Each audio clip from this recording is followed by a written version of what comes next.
Hello, welcome everyone, welcome back to my stream. Welcome Moon Knights, welcome Doomy, welcome Mouse, and welcome Painter. Welcome children. How are you doing today? Where is the game? Why can't you see it?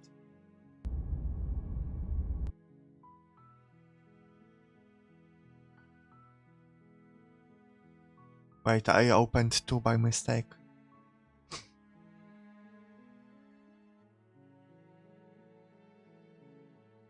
Ah, that's why you can't see it. Here you go.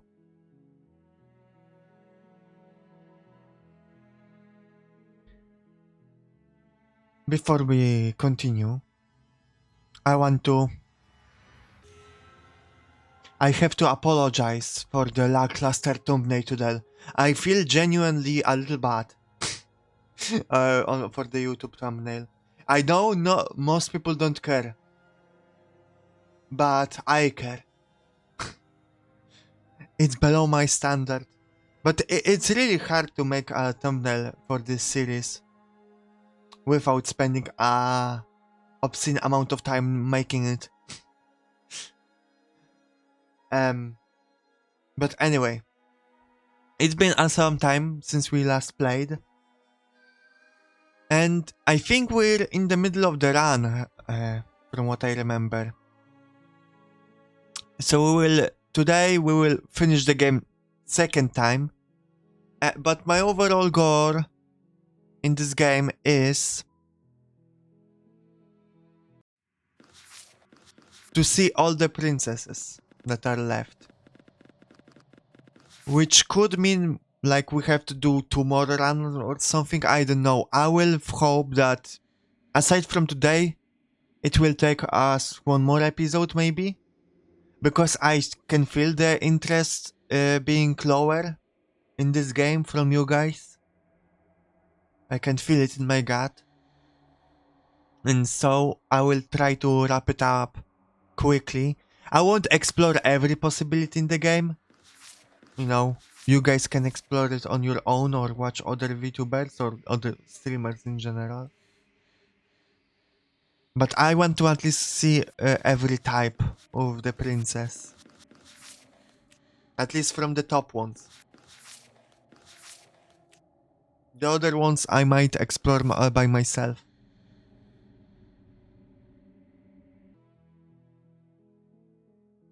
But yeah, how are you guys doing today?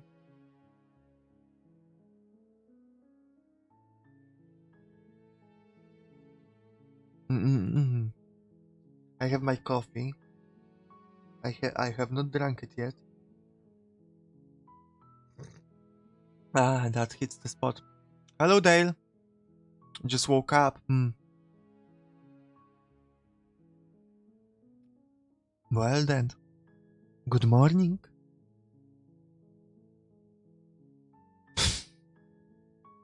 You don't have to decode it, Dale, if you're not up to for the challenge. I don't know this feeling, Painter. Alright, let's continue the game. I don't know. I don't remember where we ended up. I think we started to slay her. If you don't, we started a new run. So actually, let's go to the main menu, because we have to see who are we going for. She's an arm. Feral captive. Welcome, Pallad. You hate me? Why, Painter? What happened?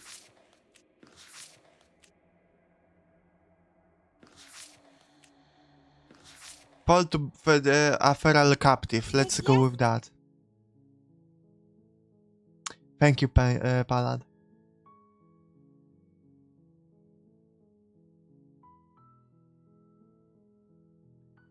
Okay. So, I will Google how to get this one, because I'm afraid I will get the ones I already got. otherwise. Unless you guys want to guide me.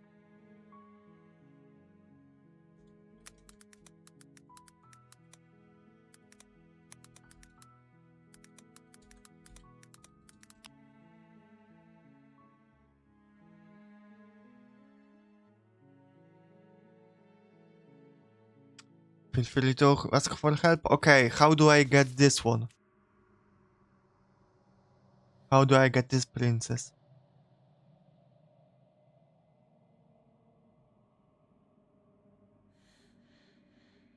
She isn't armed, is she?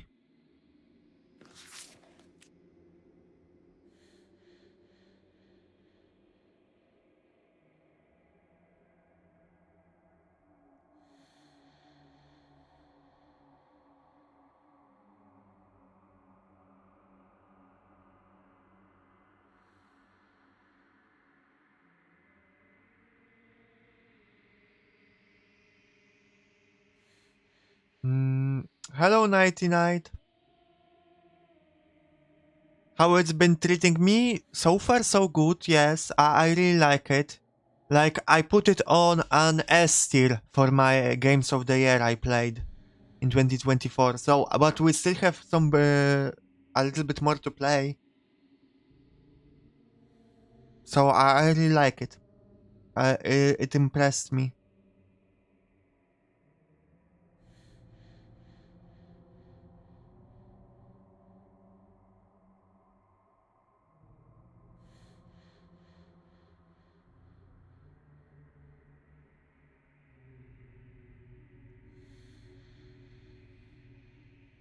I'm trying right now look up a guide. Maybe you can are able to help me, Nighty Night. How to get this princess? She isn't armed, is she? But I cannot find a good guide.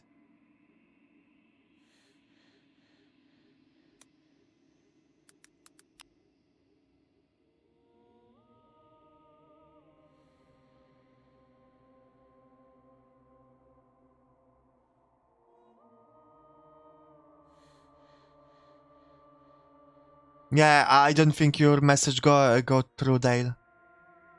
Sometimes YouTube does that. Try to reward it, especially if there are any not good words in there.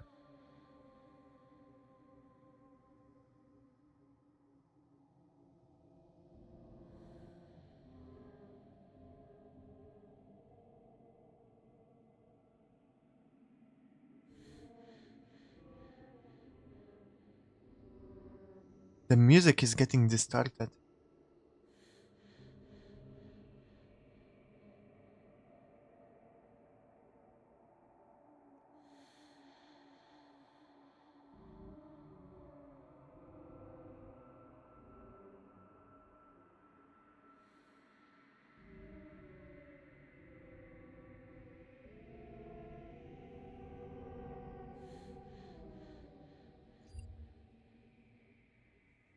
It's sort of similar to the Spectre, except you hesitate after doing the deed. How did we get the Spectre? We kill her fast, I guess. You're here to...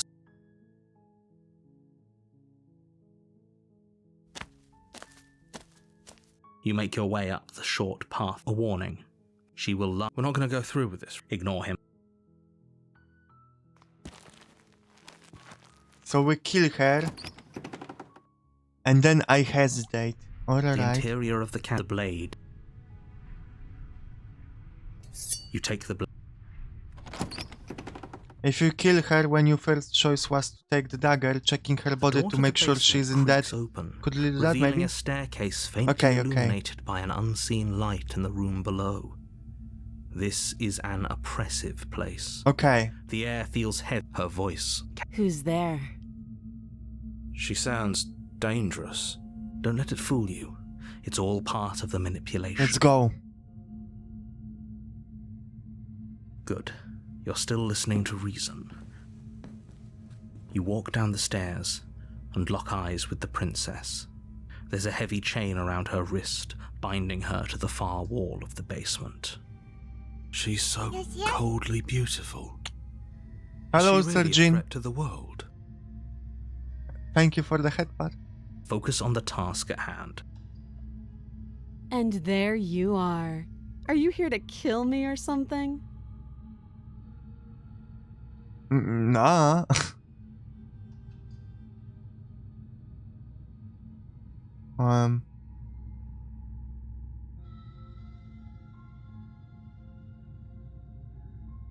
There's no she isn't armed, is she option yet.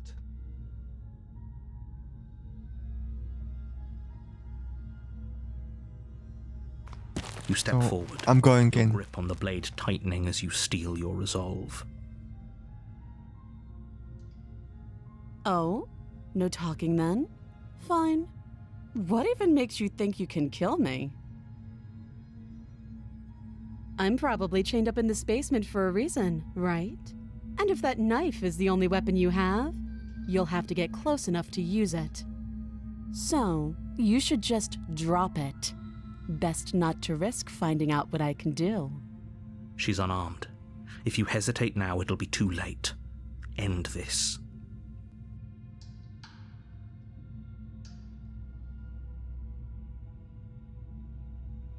Okay, I guess I can explore. Are you sure she's not armed?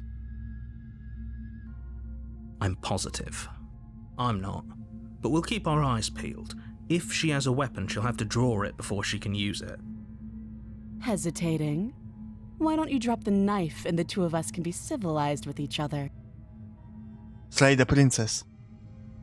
You charge the princess, blade in hand, but unfortunately your earlier suspicions proved correct. A blade of her own slips down her sleeve and catches you in the neck. Blood sprays from the cut, your severed carotid artery painting the princess with strokes of red. You'd better finish your task quickly before you run out of time. Finish the job. Die. I like this as an option. Just die. With the last bit of your will, you press forward, sinking the blade deep into the princess's heart. Oh. The two of you collapse on the floor together, rapidly bleeding out. Somehow, I thought this would turn out a little differently. But I wonder, do you really think that this was enough to stop me? It's like she's convinced she can't die. But you don't have time to worry over such things. Everything goes dark, and you die. Okay, hell yeah. Let's see what kind of waifu we'll get now. The Razor. Okay. You're on a path in the... You're here to I cannot What kind of assure you voice that did you we get? didn't slay her, and that she didn't kill you. People don't just... If he doesn't remember what happened, then maybe it's best to keep What it kind that of way. voice? This whole thing's a crock of shit. Cheated. She's just going to pull a knife out of nowhere and stab us again. Jesus, his voice is the annoying voice. Ah, you're one of the favorite voices. I didn't know. I don't think I've seen this voice before. Stabbed to death? Well, you won't have to worry about that. The princess is unarmed. Yeah, that's exactly what you told us last time. When we asked you if you were sure she didn't have a weapon on her, you said you were positive she didn't. But it turns out she did, because when we charged her, she started stabbing us to death. Calm down. I assure you she has no weapons. So there's no reason to fear her. You were made for this job. You'll do just fine.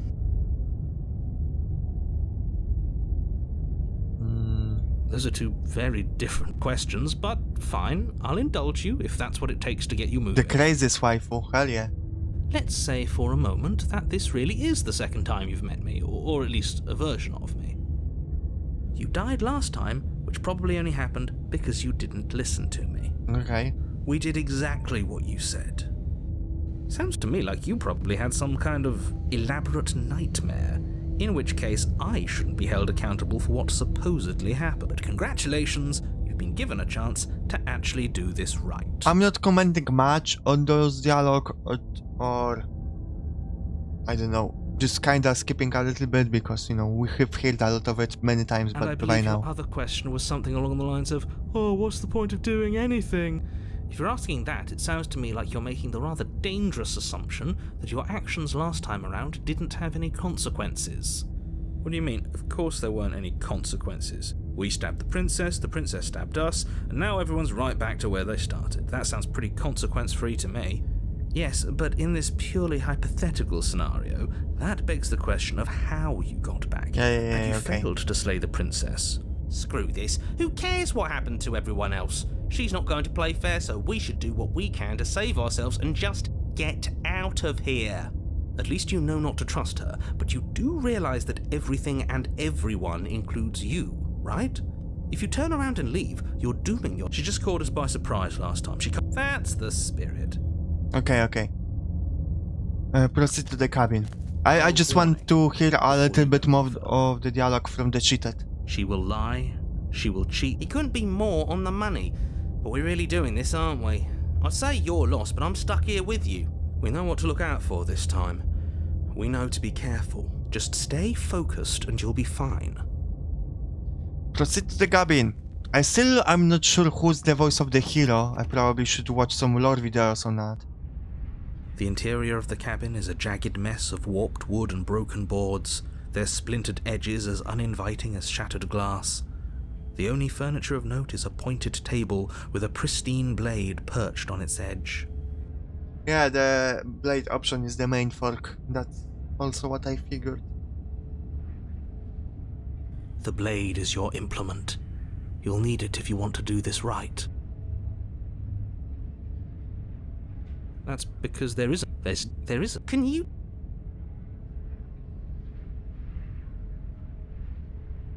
As I'm not... This whole cabin is different than last time. Very different. Maybe that's because you haven't actually been here. I hope this means you're... So focus up. Okay, approach the mirror. I don't know if I have to approach the mirror, but I always do. It's really... Just to make sure You that reach forward and rub your... whatever It was has to second, happen now it's gone. happens. Yet another thing in here playing tricks on us. I hate this place. Okay, let's just take the blade. You take the blade from the table.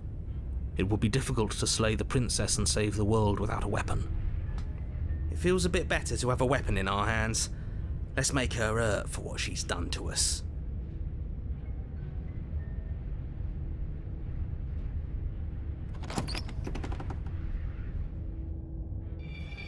The door to the basement creaks open, revealing what must once have been stairs. The fractured slats look as if they've been torn from their source and violently jammed into the wall. Welcome, Susie. No, we didn't 100%. I just didn't stream it for a few weeks. You know, there were holidays and things like that. Also, I don't know if we're going to 100% it on stream. I'm going to see as much as possible on stream, but I also don't want to drag out this series for too long. The air seeping up from below has an almost metallic quality to it, like the smell of fresh blood. And you can hear what sounds like the rhythmic scraping of metal coming from down below. If the princess lives here, slaying her would probably be doing her a favour. That's right, scraping.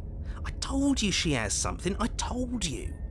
That sound could be anything. It's probably just her chains dragging across the floor. I am begging you to get out of your head. Her grating voice carries up the stairs. I hope you've come to rescue me. I've been stuck down here forever.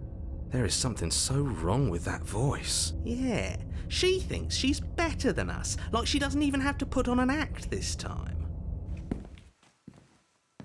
As you descend the final step, the form of the princess comes into view, her sharp eyes following you from across the room. Feet spotted. Exposed feet. I wonder if she remembers us. Finally, somebody! Quick, get me out of these chains. We're not safe here. Come on now, we're not falling for that, are we? She's trying to trick us, but she can't hide that threatening edge to her voice. She just wants us to get close, to let our guard down. If she sounds threatening, it's because her mask is already slipping. She knows why you're here. You are armed, after all. What are you waiting for? You are here here to rescue me, right? What are we going... Jesus, there's a lot of options. Let's just talk. If I come close to you, you're just going to stab me, aren't you? What? No! No! I wouldn't stab you. I am just a sweet, innocent princess trapped here for no reason. Smash princess. That's interesting description, Sergeant. And you are a brave knight who's supposed to walk up to, not stabbing distance to help me. I have absolutely zero doubts that she is going to stab us if we get close to her. She certainly feels threatening. Just because she's acting like she's going to stab you doesn't mean she has the means to actually do it. But you know who is armed? You. So stop second-guessing yourself and do your job. But I'm nervous. All the more reason to jump into the deep end and deal with her right now before you waste any more time getting stuck in your head.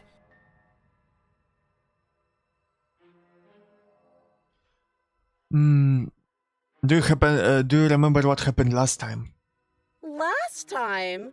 If somebody came into my house and tried to kill me and I cut his neck open and then he stabbed me in the heart and we both died looking in each other's eyes, well, surely I would remember that. But I don't remember it, so it must not have happened. You can fix her? That's the name of the game. That should be the name of the game. I can fix her. There you go again, talking up delusions about a past life experience that clearly didn't happen. I mean, that's kinda what you're doing the whole game. You're trying to fix her. Ugh, it's like the two of you are working together on this. Aren't you listening to her? She's obviously lying through her teeth. I'm terrible at spotting lies, and even I can tell something's up here. We can't be the only ones that looped back to the start. Someone else has to remember, right? Yes, something is obviously up, and we can all tell that she's lying. No, sorry. Lying, but that she's lying about is how dangerous she is, not dimension hopping or time travel or whatever it is you think you're doing. You call it the wife simulator game. That's also an accurate description. But that's exactly what happened, so do you remember it? Would I just lie?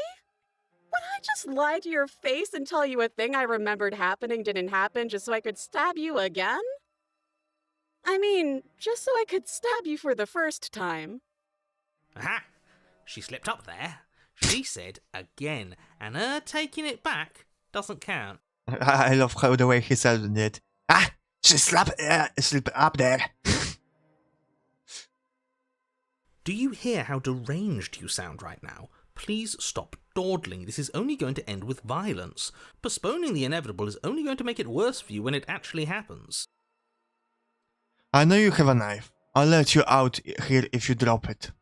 A knife? What are you talking about? I don't have a knife. Where would I keep a knife? And why would I stab you to death? I don't know you. You haven't given me a reason to stab you to death. It would be so silly of me to cut you open and look at your insides. Okay, I could have sworn we didn't mention stabbing anyone to death. Sounds like she's really out for blood. Fortunately for you, she isn't armed. Prove it then. Prove it that you don't have a knife. It would be so much easier to prove that I do have a sharp object. I could just show it to you, but I don't have one, so I can't. The princess smiles as she pulls her hands from behind her back. Oh! She put it between her cheeks. That's impressive. But look at this! Hands! Hands that don't have anything in them to stab you with! Her smile stretches into an even wider grin as she shakes her sleeves. Okay. And empty sleeves, too! Look at how few stabbing implements I have. It's practically zero.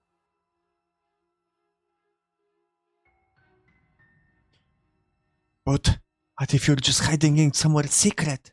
I've shown you all of my hiding spots. What kind of princess do you think I am? Lift I up would your never hide something sharp dress. somewhere secret. Wait, that sounds like I'm lying, but I'm actually not. My secret zones are for me only. They have nothing to do with you or my intention to not stab you to death the second you get close to me. Her smile drops for a moment, her expression sharp and flat. I assure you, there's nothing hidden there. Oh, that doesn't sound like a lie. I'm inclined to believe her on that one. She seems serious. Of course, but that doesn't mean that she doesn't have something hidden somewhere. We know for a fact she's armed. I mean, her body is a weapon. That's my guess. I'd like you to trust you, but you're being so suspicious right now. That's so rude of you, passing judgments on strangers you've never met just because they're different from you. How would you like it if I did that, huh? Silly little bird-face thinks he's so serious coming down here but doesn't know anything. Thinks he can tell me to get rid of all the knives I don't even have while he gets to wave one around right in front of me. Oh, fuck, I did it again. But I bet you didn't like that, did you? I bet you didn't like being judged for no reason. How many more times does she have to vaguely threaten you before you finally decide you're ready to deal with her? We're clearly still figuring out our angle. We don't have the luxury of watching this from a distance. Oh, I'm sorry, do you think I'm in a position of luxury right now? You're acting like you are. My entire world is at risk. Then maybe you should behave with a little more humility. A bit of self-deprecation would go a long way. No, I have my dignity. Narrator has a big ego, and he's an asshole, and he's not very smart. I hate him. No, I do not hate him, but he's definitely the least favorite voice in this game.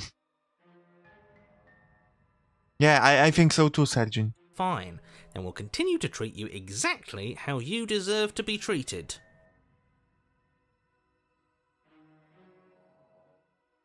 How many explore options are in this game, Jesus? Can we just talk things through? But we don't have anything to talk through. We're strangers and this place is cramped and annoying and you should just come over here and let me out. I think I've said my piece at this point. I think we all have. But if you want to keep exhausting your questions, it beats getting stabbed to death. I don't have the key. Oh, you don't? Okay, I see. I have an idea. You should come over here and stare directly at the chains. You won't be able to find a key if you don't know what it's supposed to look like, so you better come right within close staring distance just to be sure. Okay, I'm bored now. She's bored? Oh shit. We can't exhaust our all options? That's absurd. She doesn't get to be bored. Not in a way that matters. She's a prisoner. She's... Shit. In a sudden burst of movement, the princess leaps towards you, a blade erupting from her free arm, her wrist limp and empty from the violent expulsion. Huh. So I guess she did have a knife of her own after all. I knew her body is a weapon. How conciliatory of you. We appreciate it, really. Now what are we going to do? At least we're safe here. She's still in chains. And those chains stop her from continuing her advance, at least for a moment. She looks down at them with something between annoyance and confusion. And then she slices through her arm. Okay, maybe we aren't safe here. She doesn't even hesitate before darting towards you with a terrifying speed you can't hope to outpace. I mean, I love her just skin flaps in the wind as she runs. Ah, shit. Okay, she's down an arm and we still have a weapon. I guess we'll have to use it. And use it you do. But unfortunately for you, and for the entire world, you are horribly outmatched. You keep pace with her for a single brief and wordless exchange before she severs your hand and, with it, your only line of defence. She's even better at this than she was last time. Bloody cheater. I'm going to kill you now. Oh, thank you. I appreciate it. And with a squelch, she does just that. Everything goes dark, and you die. And we die. The arms race. You're on a path in the woods. No, fuck that. If we can keep doing this over and over and over again, we're not starting in that goddamn woods every time. We're starting in the fucking cabin. You were right. The cheated is kind of funny. Hello, Articus. Welcome.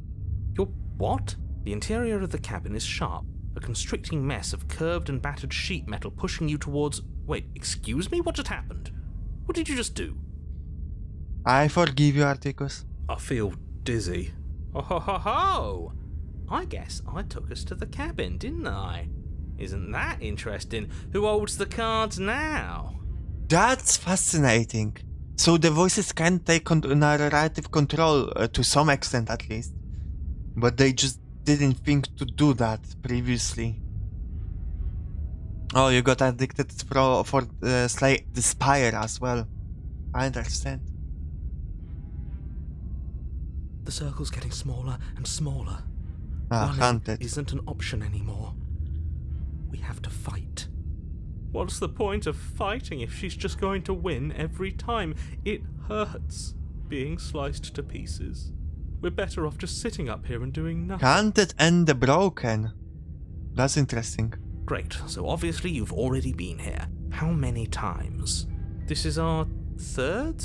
No wonder things have fallen apart. You do realise that every time you fail, she escapes and an entire world is damned to destruction, right? That can't be right, that's too much responsibility! I couldn't agree more. We couldn't be trusted with the fate of a single person, let alone the fate of the world. Let's just stay focused, shall we? The only furniture of note is a bent metal table, a pristine blade perched. We take it. Okay, sure, you take the blade before letting me finish telling you it's there. It would be difficult to slay the princess and save the world without a weapon. Okay. This feels right. We just have to keep our senses sharp. Yes. We will. That's right, we've got to be able to win eventually. Yes, we can just keep trying until we do it. And what if we never do? So, are you just going to stand there, or are you going to head to the basement like you're supposed to? I'd love to get started just as much as you would, but how are we supposed to get down there? You walk through the door.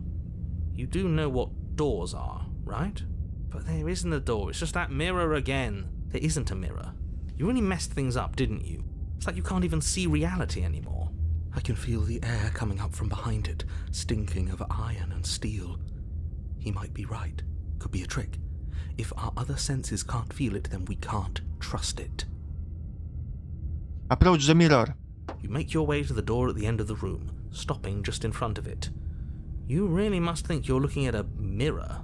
Well, it doesn't exist. Just reach forward and open it. Let's just move it out of the way without looking. I don't want to see us. I'm sure we all look awful after dying twice. Let's just fumble for the handle and be done with it. I don't care what we look like. I care about getting to the end of this mess. Wipe the mirror clean.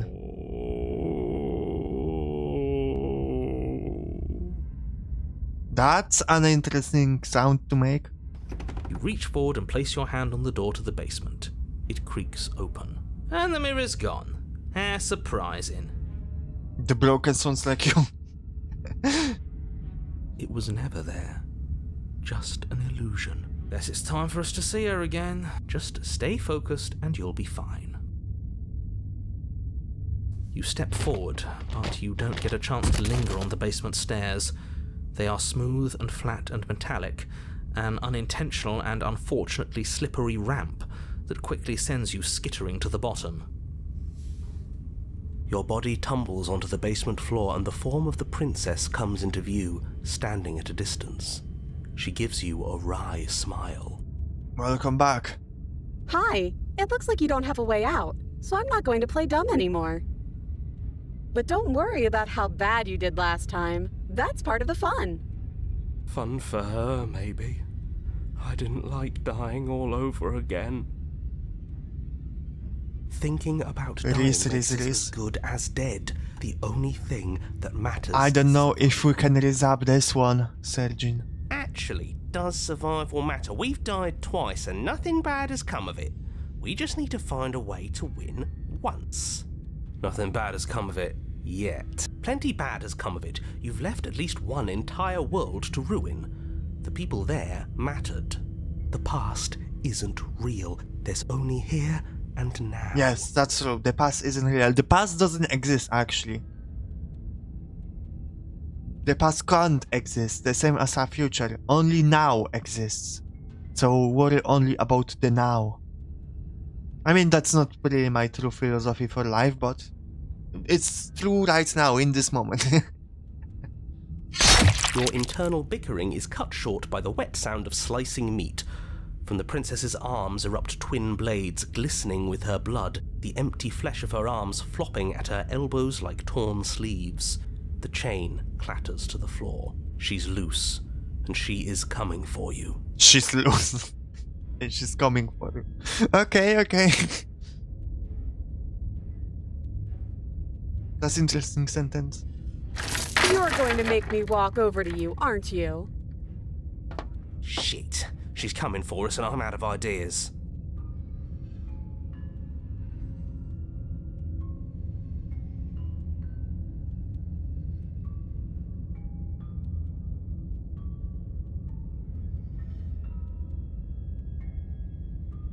Oh, that's easy. I'm going to try filtering with her, okay. We can panic.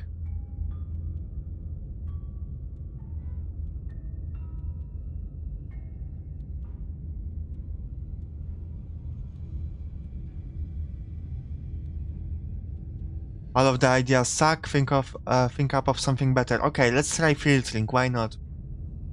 Oh, that's easy. I'm going to try filtering with her. Now, I've tolerated quite a bit from you, but this is a bridge too far. Please don't try romancing the princess.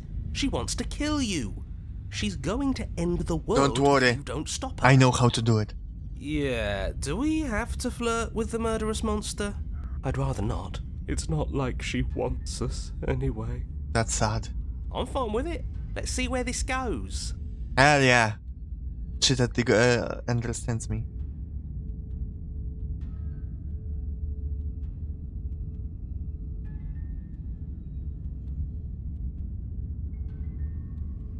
Give her the look.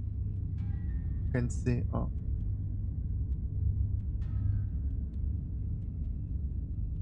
I know you want to kill me, but has anyone ever told you how gorgeous you are? A rosy blush flushes in the princess's cheeks, and a wide grin cuts across her face. You're the only person I know, so that's a first. You're sweet. I like you. You're also gorgeous. Oh, be damned, this is actually going to work, isn't it? Still gonna kill you, though. Or not. At least she likes us. I've never been liked before. Same, broken. Same. Blush still glowing in her cheeks, the princess closes the distance between you, blades flashing. Don't worry. A few more tries, a few more revives, and we can reserve her up. She skewers you. Ow. What worthwhile romance doesn't hurt at least a little bit? What matters is that she likes us. She's even said as much. The smitten! Yeah, my guy, welcome. Oh, a new one of us. I thought that only happens when we die. Did we die? You're on a... No, you're in a... Where the hell are you? I think we're dead, and that's all we'll ever be. Dead, dead, dead, dead, dead. Stop saying dead, all of you. We might have died a second ago, but right now we're extremely not dead. This is all horribly wrong. How many times have you been here? This is 4. No wonder everything's such a mess. This wasn't supposed to go past 1. I wonder what you're going to do next. You're so full of ideas, and I love that. But I guess we don't have time to talk about things before the princess advances. Okay, whatever we do gets us another us. Let's see how many we can stack. There's got to be a point where it makes us better than her. That's true, they cheated. That's true. We can just stack us more and more. And do some crazy combo. Like in the Slay the Spire. We will turn Slay the Princess into the Slay the Spire. As long as we keep moving.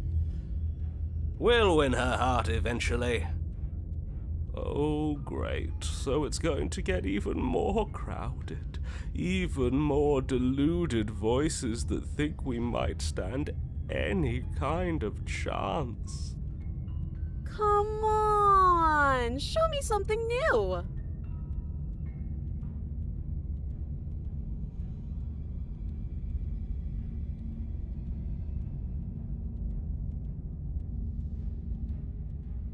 Okay. She wins by killing us, right? So let's beat her to it.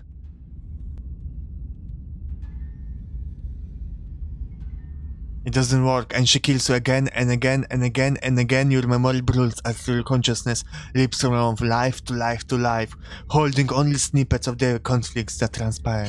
Then you skewer yourself. I thought we both understood that dying doesn't get you anywhere. Huh, that didn't do much of anything. We're tougher than I thought.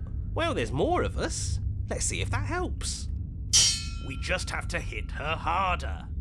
Yeah, we have to, and then we raise her up. She skewers you. You'll have to be trickier than that. Just panic. Flee. Yes, that's also an idea. She skewers you.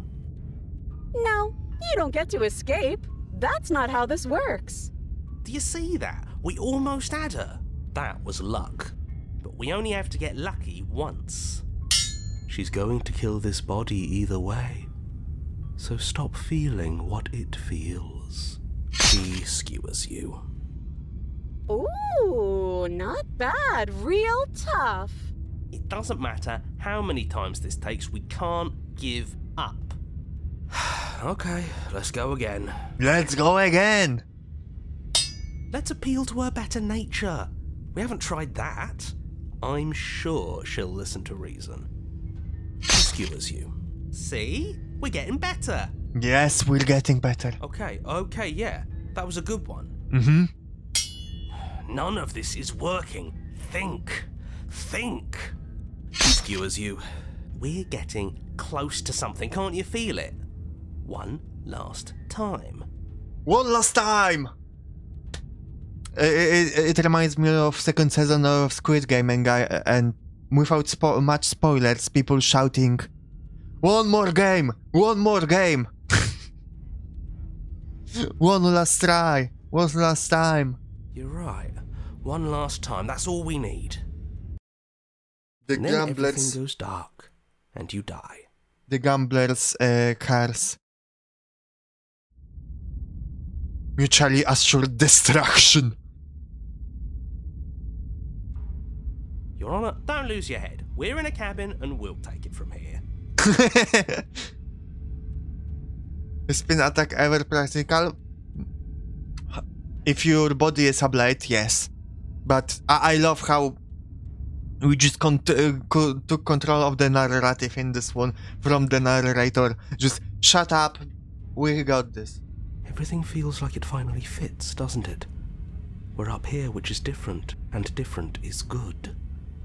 And our steel claw is already in our hand. Mm-hmm. We got better as well. We evolved. Ho-ho! What if we throw it out the window? Over my dead body. That won't be very hard. We've died a lot. But I can't say I mind anymore. Besides, what better way to die so very many times than at the sharp hands of a beautiful woman? There is no better way. I'm sure I can think of a better way to die. You're a fool. I think we have all the voices, Cersei. They're all the same, really. How about we stop thinking about horrible ways to die? I don't want us to accidentally manifest anything. That's true. The only thing we're gonna manifest is finally ending up on top. Mm-hmm. Yes, that's all. That's indeed true. There are entirely too many of you. How many times have you been here? This isn't good. This is... How about you stick to describing things, and we'll stick to doing them? Yeah, leave it to the pros. We'll notch up that win in no time. Well, yeah. Narrator, we heroically stride through the door and towards our destined final encounter with our star-crossed lover. Exactly, Smitten. That's what we're going to do. We're going to defeat her with our blade, and we're going to make her fall in love as she falls. Fine by me. You walk to the door and onto the basement stairs, only it's more of a slide. We know. Fine, I'll just shut up then and speed this whole thing along. Thank you. Are you sure you don't want me to describe the stairs, or this room, or anything? It feels like I'm hardly a part of this. Don't care, just want to win.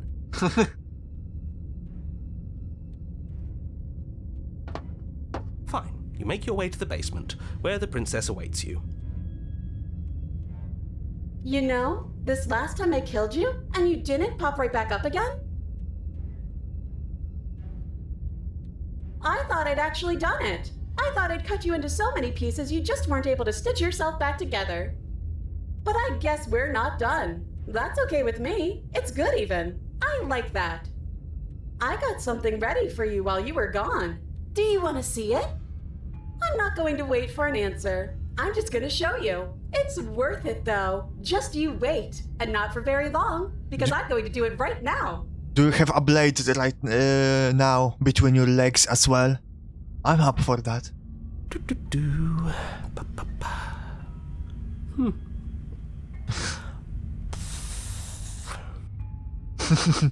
Narrator is bored. Are you going to say what she does? Do you want me to talk now? Well, yeah, she says she has something new. I want to hear about the new thing. Yeah, me too. I think I speak for all of us when I say that I would like to hear you describe her new thing. Really? Okay then. Come on, narrator.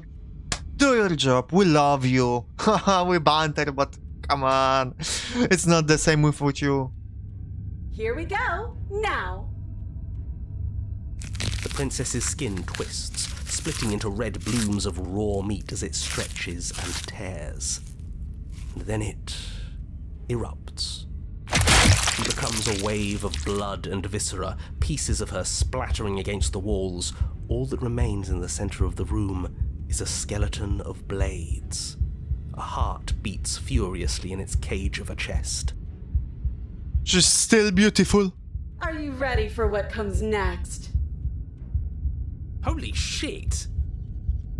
She's gorgeous.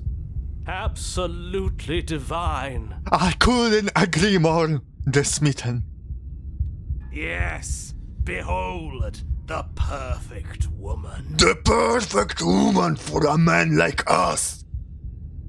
Do you think we can throw her out the window? That looked painful. How is she still alive? Heart's still beating, that's all she needs. We can take out the head, now it's exposed. This is fake. This is all fake. That's all just made up. She doesn't even have a back anymore. How are we supposed to stab her in it? This is all just a sick joke. I hate existing. We're screwed. I quit. I'm done. Forget it.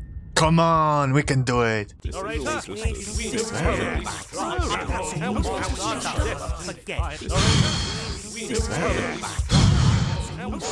Shut up.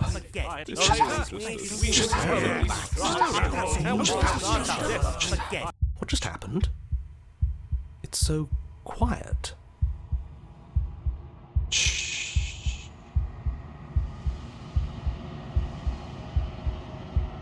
Shh. Something feels different about you. It almost makes me feel different. Like I should actually take this seriously for once. I have attained Ultra Instinct. You do not act, and yet through that inaction your body moves on its own. The princess strikes as you approach, but as her blow finishes its arc, you're already somewhere else. You're incredible. I am. You are too. Your weapon clashes again and again.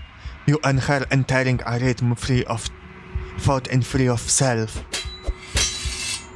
There is only the dance, the ebb and flow, the shifting of the tides back and forth between you. The deeper you fall into your play, the faster your hearts pound and the faster the momentum valleys between you. An endlessly building, a crescendo, and then an opening. Your blade strikes free of volition, and her strikes too. Both strikes are lethal. Neither of you will survive, but neither of you fear what's to come. This is a good ending.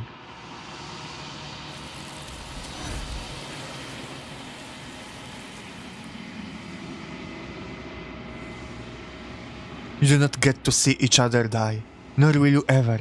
It's time for you to leave. Memory returns.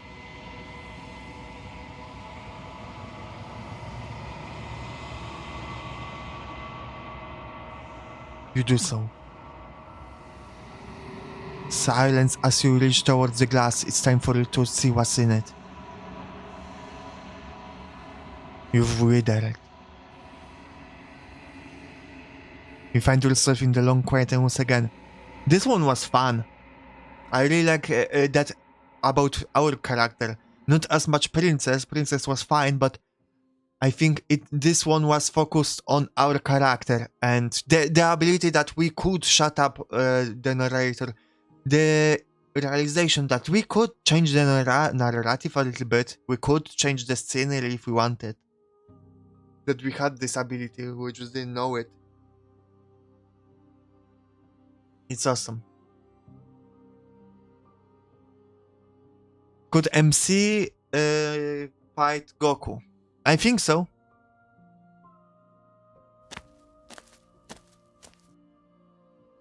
You are at the cabin.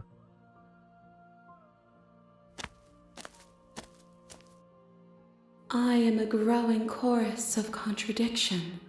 A mass of tides ebbing and flowing all at once in more directions than my attention can bear to hold. To look at any one is to shift them all into something new, and to look away is to reshape them yet again. All of me is changing, and yet the rest of me is still the same. There can be contradiction, and contradictions don't exist. And yet my waters flow and my streets bustle. There are no words that can describe me into non-existence. There is no logic that can bind my multitudes. I am everything that you have known me to be, but I am also none of it. How can you stand to be a contradiction? As easily as you can stand to be you. You are like me, even if you have chosen not to look at the corners of you that do not fit, even if you have chosen to ignore the brilliant contours of your soul. Big poetry. I'm not much of a poetry guy, but I appreciate the writing in this game very much.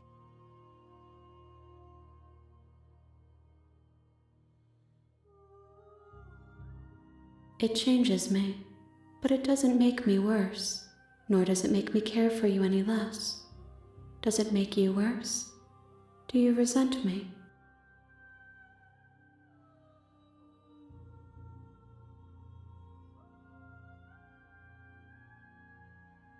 No, not really. It all seems to grow distant as soon as I'm near you. As soon as I'm near you. It does seem small from here, and the more we journey, the smaller each of those steps will be.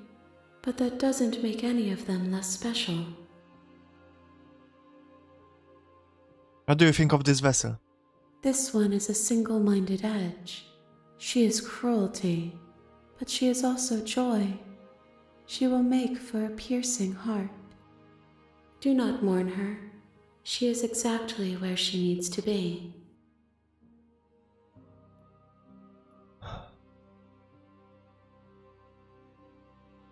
Okay, I'm going to skip some of the dialogue.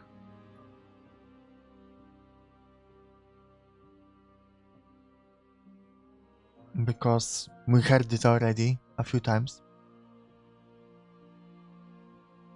How many more vessels do I need to bring you? We will know when we near our destination. Ah, so no, still go far away from it. Okay, I'm ready to go back. I will be here when it is time for us to meet again. Everything goes dark, and you die. Okay, You're on a path. I'm on a path.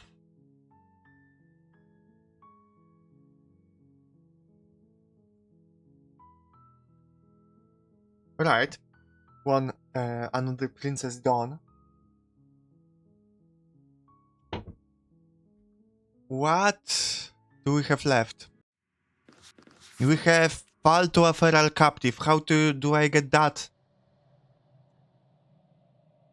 How do I get this one?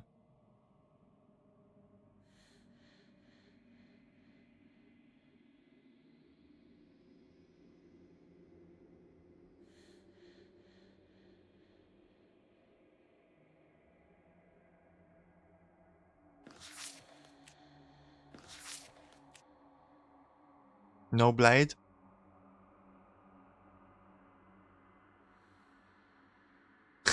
Thank you, Articus, for making us keeping us alive. Okay, don't bring the blade. Decide to attack her. You're here to slay her. If you don't, Okay.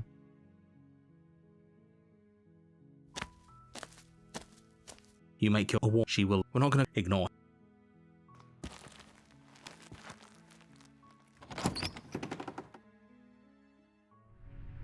The interior of the blade. The MVP of the stream.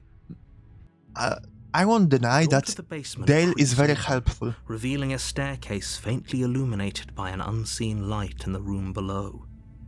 This, her voice softly carries up the stairs. But you know, Articus is keeping us alive as well. Hello?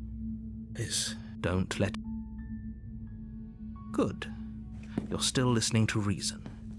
It would be better if you had. You walk down the stairs and lock eyes with the princess. No, we cannot There's a have heavy chain the around blade her surging. wrist, binding her to the far wall of the basement. She's beautiful. How could someone like this be a threat to anyone? I am begging you to stay focused. Hi. Do you think you can get me out of these chains? I'll see what I can do. You're only making this more difficult.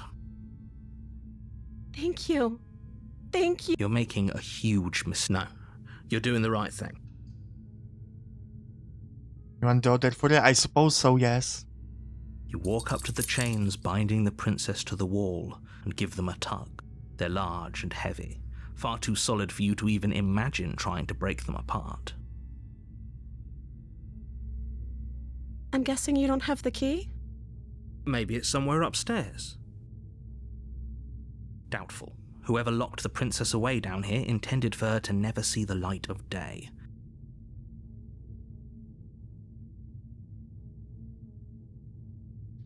Maybe if there isn't a key, do you have any other ideas? Maybe there's some way to break the chains? Or if that doesn't work, I guess we can always cut me out of them. She offers the suggestion with almost complete nonchalance.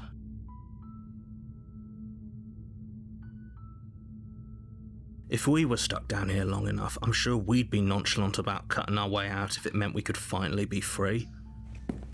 You attempt to make your way out of the basement, but the door at the top of the stairs slams shut.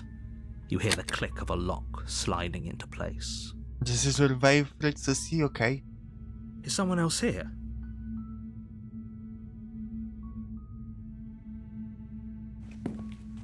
You make your way to the bottom of the stairs.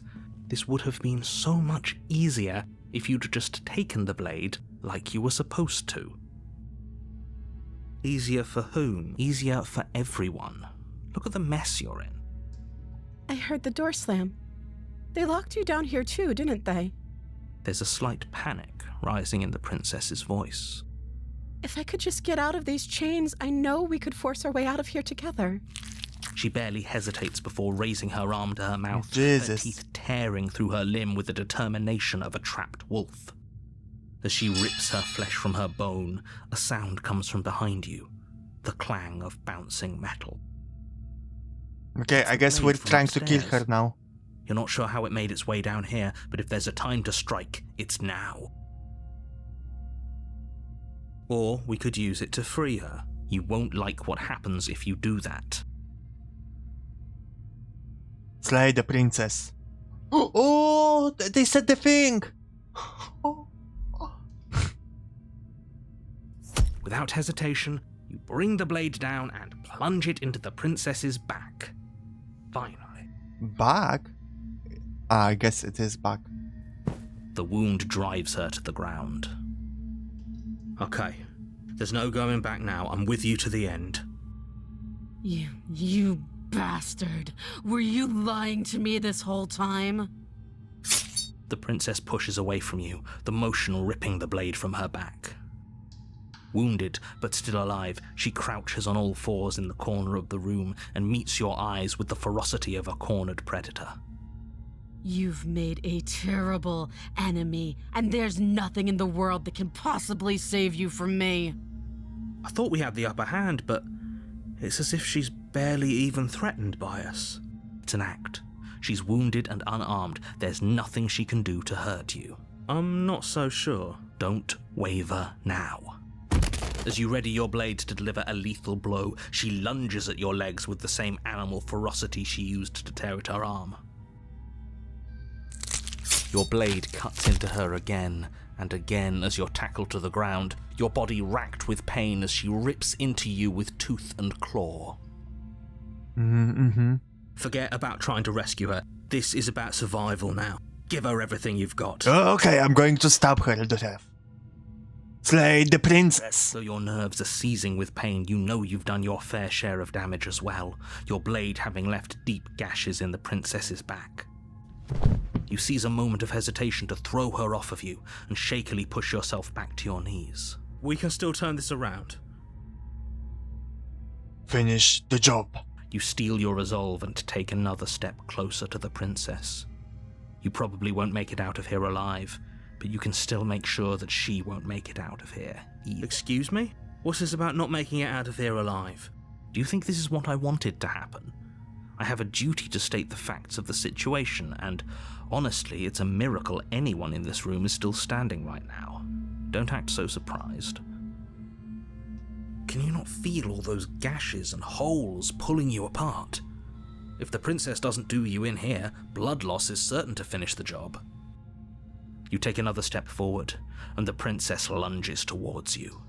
The two of you enter one last exchange, a flurry of blade and claw and fleshy ribbons, and then you stop. Neither you nor princess able to go Oh, any not further. this one. How do I unlock the one that you wanted, Susie? You collapse on the ground, and the princess collapses beside you.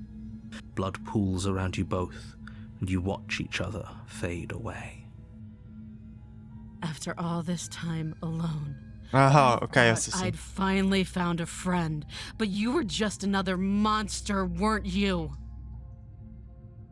Silence as the room starts to get fuzzy around you.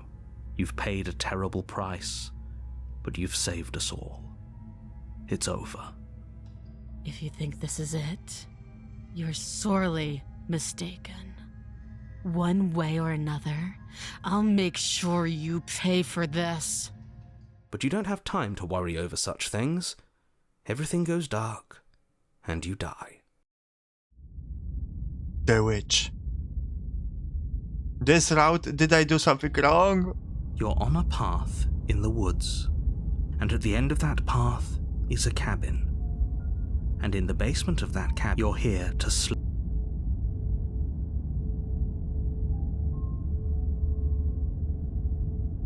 You recommend taking the blade for this one? I was thinking of not taking it, but okay, I will take it then. I can assure you that if he doesn't remember what happened, brilliant. We need to keep our Opportunist, cards okay. close to our chest, and I'm not sure we can trust him. You know I can... Did I say I'm not sure we can trust him? Slip of the tongue, bit of the old brain fog. I meant to say that we should probably head over to the cabin and slay that princess. We already know we can't trust her, so let's get on with the show.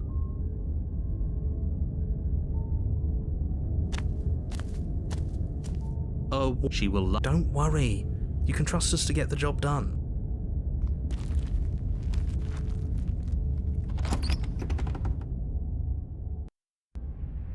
The interior of the cabin is a mess of twisted roots. The walls a chaotic weave of knotted wood that, almost as if by accident, just happened to resemble a room. The floor is damp and earthy, and the only furniture of note is a slab of mud in the shape of a shelf, with a pristine blade perched on its edge. The blade is your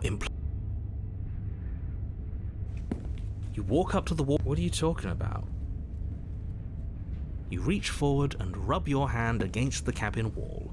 I hope you know how ridiculous you look like. You take the blade. Well, if we're grabbing a weapon, we should probably keep it hidden behind our backs. She doesn't... That's not actually... Okay, enter the basement. We'll see how it changed now. The door to the basement creaks open, revealing a staircase dug into the muddy earth below. The ceiling is thick with roots that hang like locks of tangled hair. The weak starlight from the cabin windows behind you can barely penetrate the gloom here, only illuminating the edges of an opening below. It shines in the darkness like some kind of massive maw, waiting to swallow you up into the earth. The air smells of dirt and copper. It's thick and wet, as if your lungs are being coated in mud with each intake of breath. If the princess lives here, slaying her would probably be doing her a favor. Her voice skitters up from below.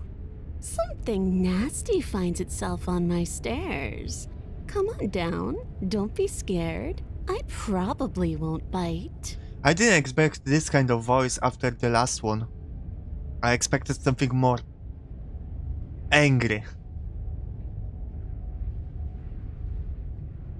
Silence, I see.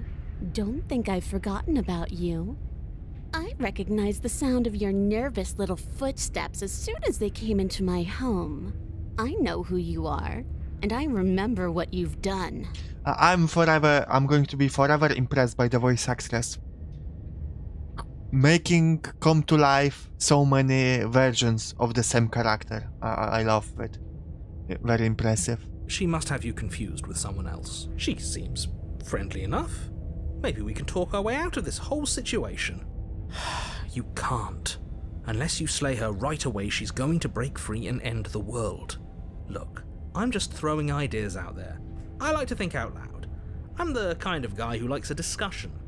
Don't we want to hear what everyone has to say before making any big decisions? Do you want to hear what everyone has to say? Or do you just want to hear yourself talk? You need to stop lingering. Your task is to slay the princess. Okay, Fine? slay the princess. Fine. You're the boss. Thank you. You descend the basement steps, entering the dark room below. You can just make out the shape of the princess in the gloom. She's huddled against the far wall, her eyes bright and glaring from amid the thick roots. And there you are, one hand tucked away behind your back, gripping that sharp, sharp blade, no doubt. That's no fair. How would she know that? So, we've dropped the pretenses. Good. You made a comment back in the woods about having been here before. Now she's acting like the two of you already know each other. Yes, because we did. Oh, no.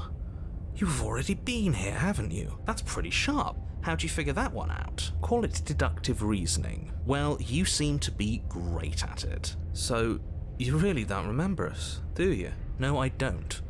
But you and the princess clearly have a shared reality, even if I'm not a part of it. I won't waste time fighting you on something that's clearly true. I'm just glad we could put all this behind us. Is it all behind us? Just focus on the task at hand. I don't care if you've been here before, and I don't care if you think Okay, you'll okay. go somewhere else. Let's chatter up a bit first. Maybe we can find a middle ground where everyone's happy. Sometimes I'm going to skip narrator's dialogue because I cannot take it anymore. He just keeps talking. Okay, guy, just slay the princess, but in a lot of more words. Like, I read his big message box right now. He had. I'm going to show it. Right, this one. And it just basically saying, okay, shut up, just slay her. And that's the case a lot with the narrator dialogue. That's my main criticism with the game. There's a lot of dialogue that could be shorter without losing anything, because it's not like there's anything funny he's saying here or otherwise valuable. It just, okay, shut up, I get you. Okay, bye-bye, painter. Mwah.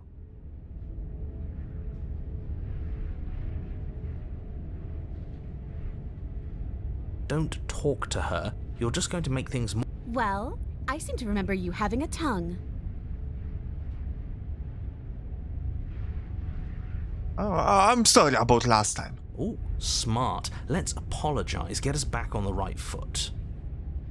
Oh, you're sorry. Isn't that nice? You're such a gracious little monster. If you're sorry, then let me out of here. Prove it.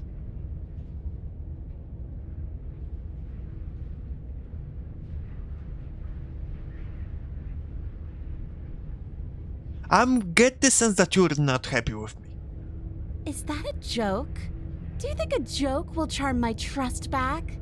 You'll have to try harder than that.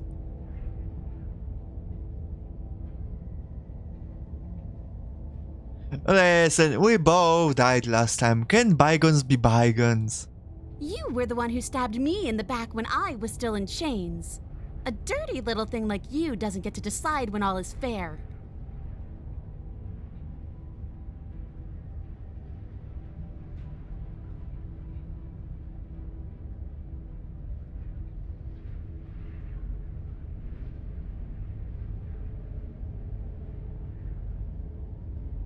Why do I have a nagging feeling you're going to stab me in the back if I help you out of here? And why would I do such a thing? Is someone's guilty conscience getting to them? But I wouldn't worry. As much as I may hate you, letting you live is in my best interests. If you get me out of here, the only thing that will be dead and buried is the bad blood between us.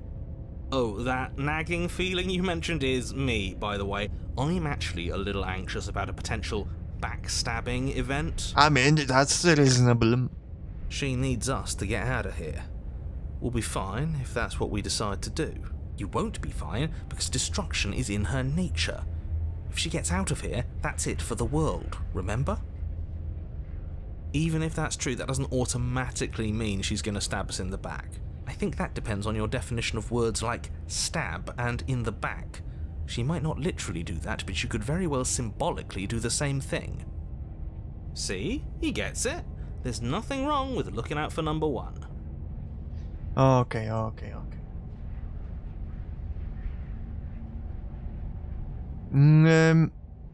Dale, any recommendations to approach, or can I do whatever I want? Is there any route that will get me the most content, let's say?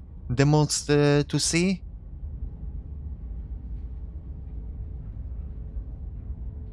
Yeah, I can tag. Because right now I'm debating on helping her.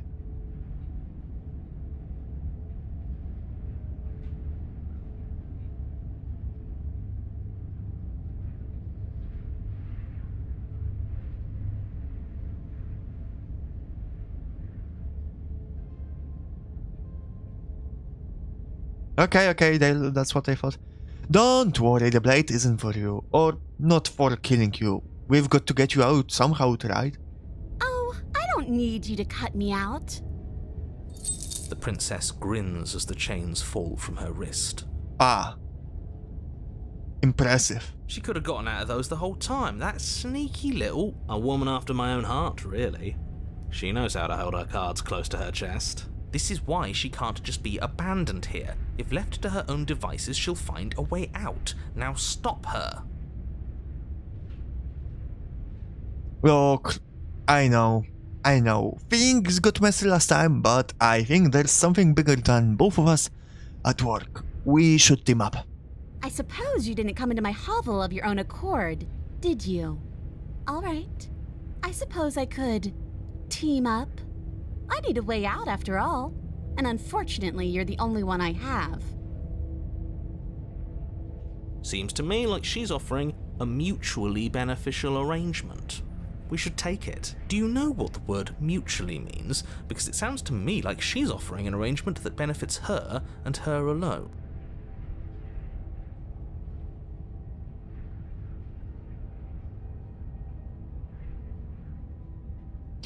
I don't want to hurt you, but clearly there's some broken trust. Take this as a generous gesture of my goodwill. No, I'm not going to leave. Yet. You can't be serious. Now, hold on. We should put this to a vote. The blade is one of our most valuable assets. We can't just give it to her. What if she uses it to kill us? I vote no. As do I. I, abstain? You abstain? She's going to kill us if we give it to her.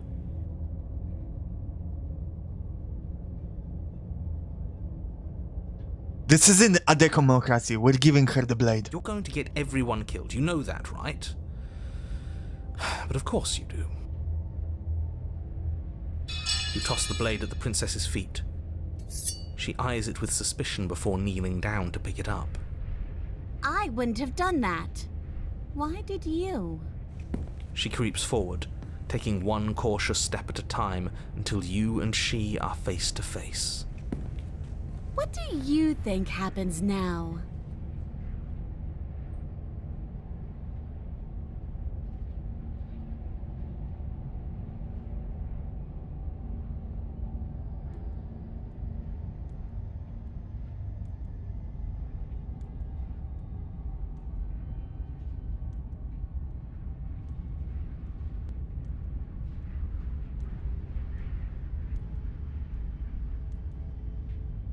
Okay.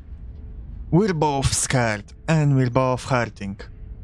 If one of us doesn't make a change, we'll probably kill each other forever. Do you want that?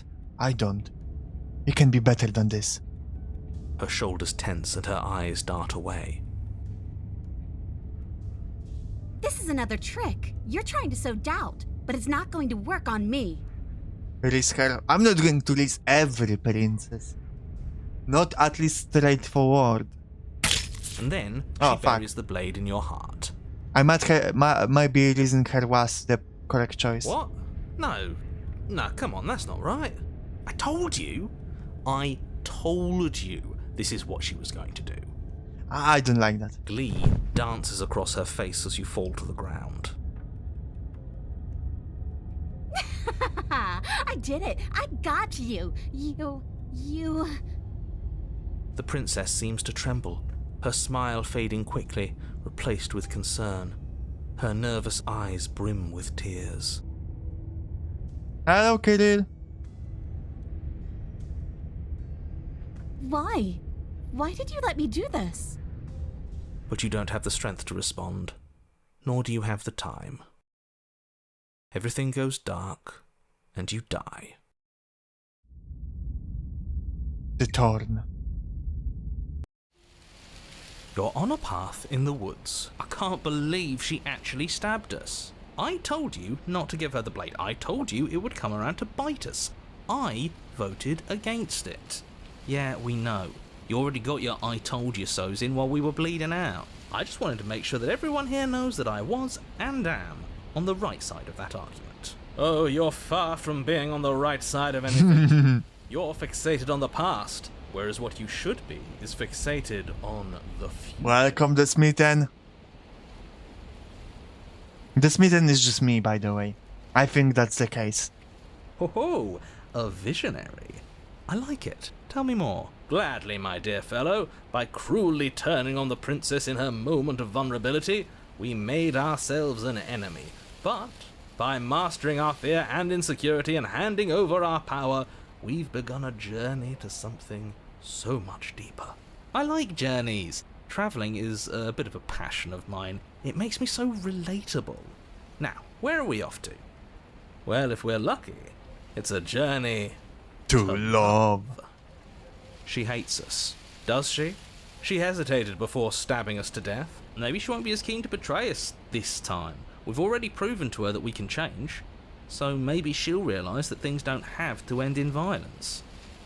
You're the voice of the contradict. I guess that makes sense. I would argue that the usually the voice of the silly. You know, maybe you're right. In which case, I suppose the only thing to do is to get back to the cabin and give it another try. Give what another try exactly? You are aware I've been listening to you, right? It makes no difference if we conspire in the shadows or bear our intentions with open hearts. We are breaking your cruel cycle and whisking her away to freedom. Freedom. Oh, are you now? We are. Great. So you've obviously been here before, since you apparently died at least once. Twice, actually. Sure. Twice. Then I'll spare you the little introduction I had planned. You already know about the princess, and clearly you already know that she's dangerous. So don't muck this up. It's bad enough that this isn't your first time through. Is music off low? There is music. There is no music right now, because there's just no music playing. But music is a little bit low because usually it's overpowered, but I can boost it a little bit. Oh, there is music. There's supposed to be music. Okay. I did not realize that. I thought, you know, because when I was testing it, around here was good for me, but I didn't realize how much music in this game is so quiet by default. So thank you for telling me, Dale.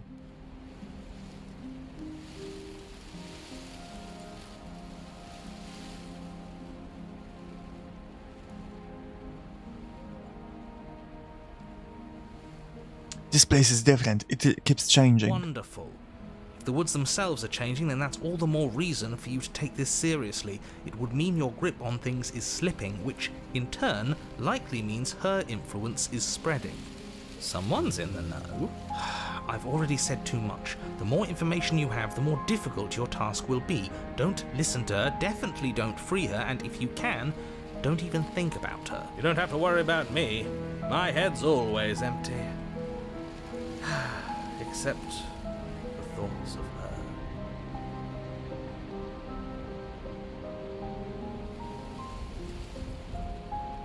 We're even now. I'm sure she understands that. But we can see what she has to say for herself when we get to the cabin. Yes, good. Playing both sides. That's what smart people do, and you're the smartest in the room. Obviously. I'm not sure it counts as playing both sides if people can hear you doing it. Buddy, you're thinking in far too few dimensions. There's layers to doing this right, and I'm pretty sure the one making the choices gets that. Trust in the plan. Trust in what plan? The decider's plan. Sure, we don't know what the plan is yet, but that's part of the whole trusting thing, isn't it? A good leader knows how and when to keep things secret, and sometimes a good leader even knows to keep things secret from himself. There isn't a plan, and that's the whole point. We're supposed to be guided by emotion. We're supposed to passionately live in the moment, and I'm sure that when the time comes, those passions will tell us to set our darling princess free. Exactly. If I were you, I'd remember what she's done. You know how dangerous she is. And you should know that someone like her shouldn't be let loose upon the world.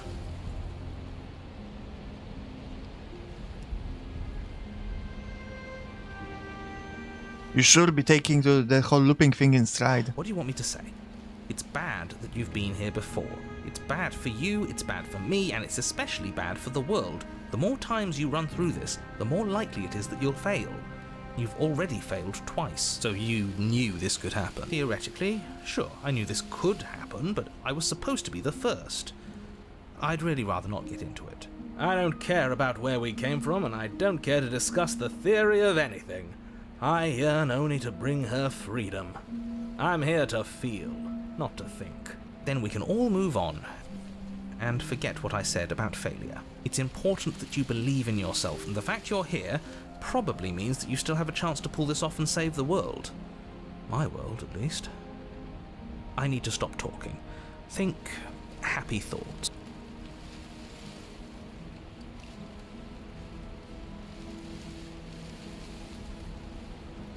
No matter what happens next, it seems like all our answers are in the cabin. Let's see this through. It isn't long before you find yourself at the base of the cabin. I think it's clear where everyone stands at this point. I don't know if I'd say everyone. You talking about me? I have a position. It's a good one too. Ignore him, he's just talking for talking's sake. My position is the only one that matters. You know what you have to do. The interior of the cabin is hardly an interior at all anymore. The burned-out ruins merely suggest the shape of the structure that once stood here, charred wood still reeking of ash. But beneath it lies the fresh smell of spring growth after rain, the promise of new life in the wreckage of the old. The only furniture of note is the crisp shell of what was once a table, a pristine... Wait, this isn't right. There's supposed to be a pristine blade. She has it. We gave it to her last time. She can't still have it, can she? Well, it's not here. And if she has it, let me guess, you want to get all chummy with her. Look, as far as I see it, if it's between him and her, I say we side with the one who has the weapon. It's just the smart thing to do. I wouldn't be so hasty. I'm sure the blade will turn up somewhere. She can't have it. That's not how this is supposed to work. If she does have it, that's all the more reason to put our faith in her. We've already shown her our heart. Now she has to show us hers. Unless her heart tells her to stab us, which doesn't seem unlikely, so yes, I agree. Let's make sure we get on her good side. Yeah. Again, sometimes they talk too much. Let's approach the mirror. You step forward and approach the scorched entryway leading to the basement, hesitating before you begin. You know what you have to do. Wipe away the grit from the mirror, and behold our handsome features. It went away when we touched it last time. You reach forward and wave your hand through the hollow entrance leading to the basement. What are you doing? Alas, our fine features remain unseen. We'll just have to trust that she'll find us beautiful as we are. Well, seems like the only way to go is forward, isn't it? Yes, Yep. That's where everything tends to be. Let's just put on a good face and have our wits about us.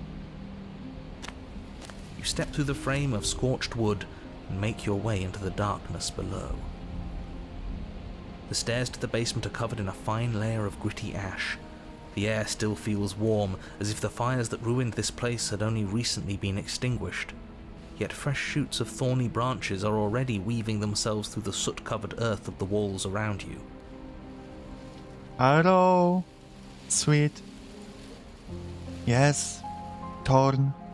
Indeed. Their spines point courteously down towards the basement, so you're able to brush past their jagged points with ease, at least on the way down.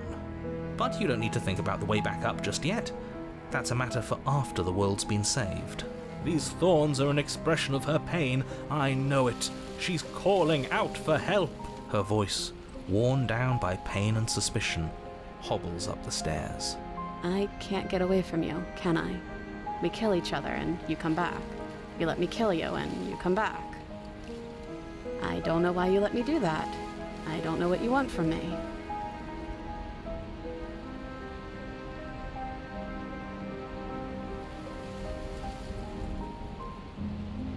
I don't know what I want. I never really chose to come here. I think you know how this goes. I'm down here and I can't leave. So come down and talk. It's not like I can stop you. You continue down the basement stairs, brushing past the smooth edges of thorns that grow more and more plentiful as you make your way forward. You step out into what was once a vast open cavern, now overrun by briars and prickles and thistles, the space thick with hostile vegetation. At the heart of it all, encased in a tight weave of vines, is the princess, her bloody, trembling hands clutching a pristine blade. Did you know this was going to happen to me? Are you here to watch me suffer? Are you here to laugh?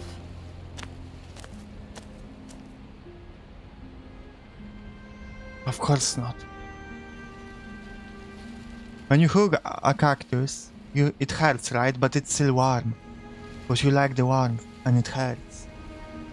Very poetic cactus.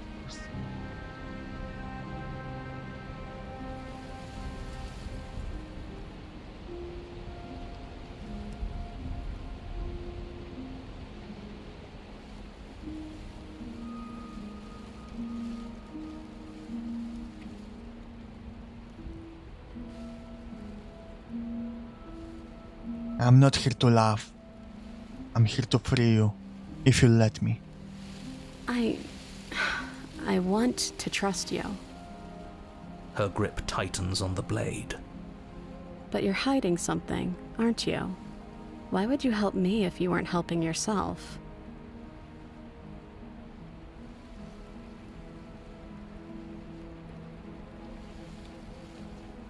You're not the only one who yearns for freedom.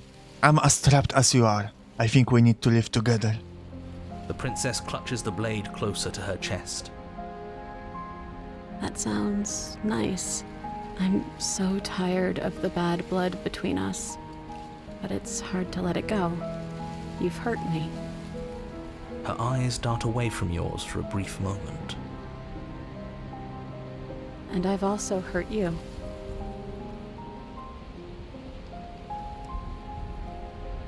Is there nothing I can say to change your mind? I don't know. What can either of us really say at this point? How can we trust something as hollow as words? Yeah, okay. About the music, I feel like now it's a little bit too...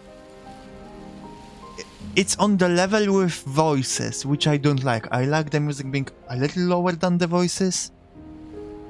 It's very... hard thing to balance.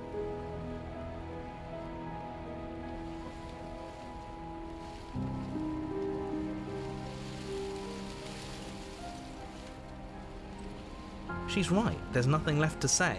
So let's get a move on and do something before she comes up with a scheme to get out of here on her own. We don't need words to send a message. It is through action that we can show her our adoration, our devotion, our kindness.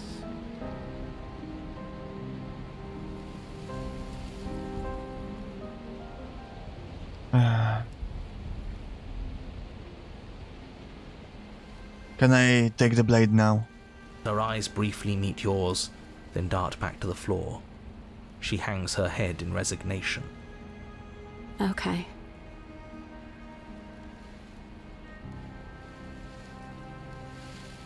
You reach towards her bloodied hands, laying your palm on her trembling fingers.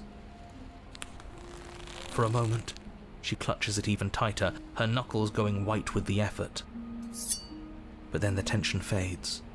Her grip finally loosens and she allows you to take the weapon.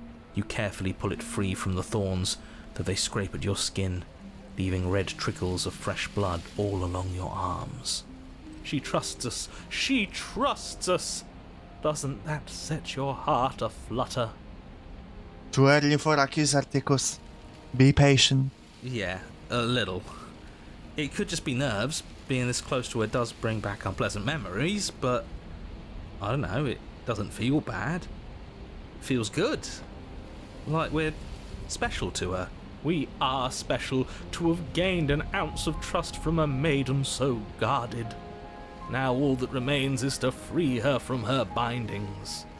Yeah, let's do it. Let's show her how much both of us have changed. Or, hear me out, we slay her Right here, right now. She's never been so helpless, and if we don't take advantage of that, we may never get another chance. Oh, jeez.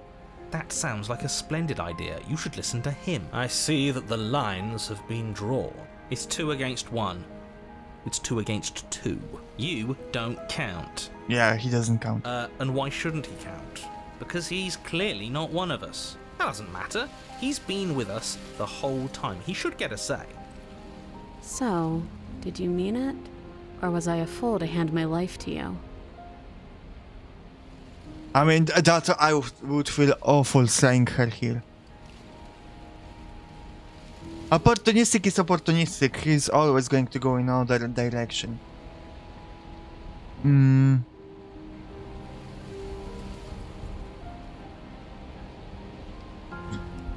Cut her free. Yes, what a good idea. Let's cut her free. Oh, so you're suddenly team free her? You can't just switch sides as soon as we make a decision. I can do whatever I want, and I believe with my whole heart that this is the right course of action. Let's free this princess. Everyone deserves a chance at redemption. Let him join us and be merry. We are all united by our passion. That's right. What he said. We've already given him a chance at redemption. And who says I don't deserve another? I really mean it this time. I'm big enough to admit when I'm wrong. So I want to help you all free her. And I have no problem with that. Welcome to the team. You're one of us now. One of the good guys. Okay, can we just cut her free? You just stop yapping. You take the blade to the thorny vines imprisoning the princess, and she flinches, relaxing only slightly as the blade slices into the thick vegetation rather than her arm. And she flinches again as the last of the vines is cut away, as if, after all of that, she's still expecting you to turn on her and stab her in the heart. But you're not going to do that, are you? Still, all it would take is a single slip of the blade. Such a pathetic attempt at distraction and subterfuge. Our blade is a dashing sword, and every dashing sword is an extension of its hero. It won't slip. You're right. He can't even make it slip, can he? He's a bit of a nobody. Good thing I've been on your side of all this since the beginning. Opportunist, you're dick. But I like you. The princess falls into your arms, tears streaking down her cheeks. I can't believe you're making me describe this. I hate you. You actually meant it. You rescued me. Do you see the way she's looking at us? Kiss her. Kiss her now before the moment ends. Oh, okay, let's do it. This is the moment. Can we actually do that? I hope we do. No, you can't. Absolutely not. Oh, fuck you, narrator. I'm going to kill the narrator if he doesn't let us. You know as well as I do that we can. And we wouldn't want to throw away a chance for a special moment, now would we?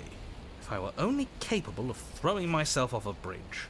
Well, are you going to describe our steamy, romantic kiss? Yes, do it. You lean in and you kiss her. And she reciprocates enthusiastically. You kiss. It's done. Are you happy now? Hell yeah, we kissed. Finally, a kiss. Oh my god, I played Misside the previous days in this week, right?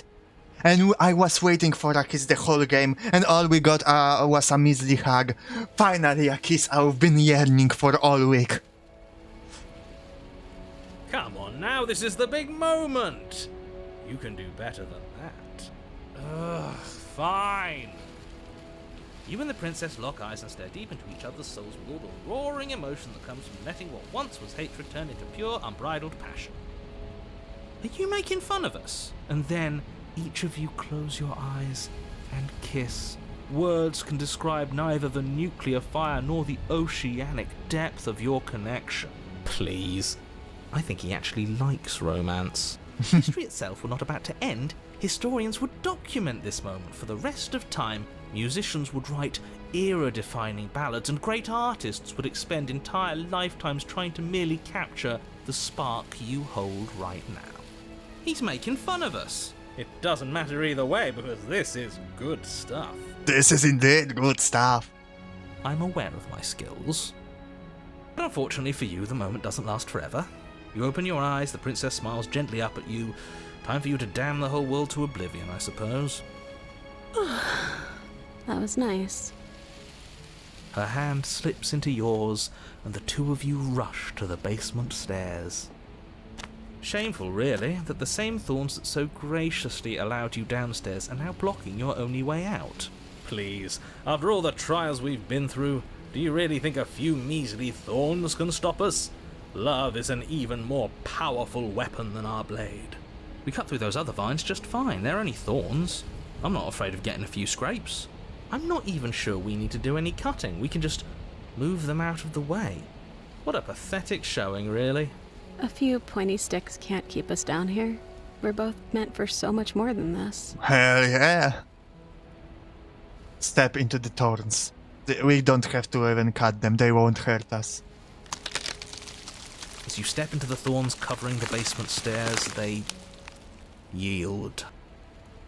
Both you and the princess ascend the stairs without obstacle. This is unacceptable. The second you step out of this cabin with her, the world ends. Do you hear me? What did the world ever do to you to deserve this? Your nightmare is our dream.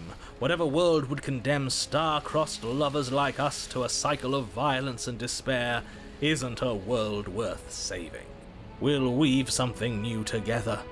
Something better. Indeed. Our love will be eternal in that oblivion even if the world ends. You and the princess hesitate at the cabin door. This is your last chance. We've already made our decision.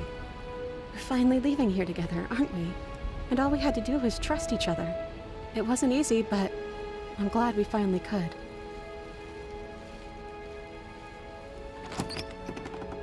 Hands clasped, the two of you open the door and step out into a new day, you irredeemable murderers. What do we do now? We end. Where's everything going? Don't worry. This is all part of the plan. Why is it so cold? We're going to be part of the larger whole.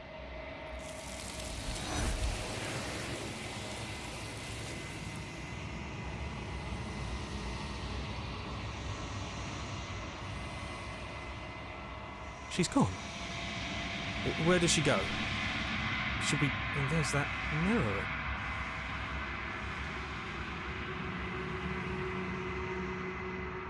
This doesn't feel right. It feels different. Yes. I fear that we won't like what we'll see. What if we just sit here and preen for a while? That can't hurt, right? If they think it's bad, I'm with them. The voices feel small, distant as you approach.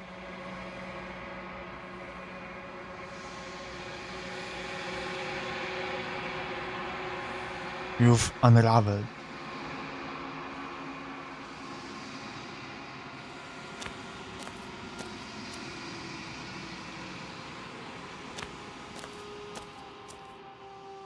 There's a world beyond the endless walls of the long quiet.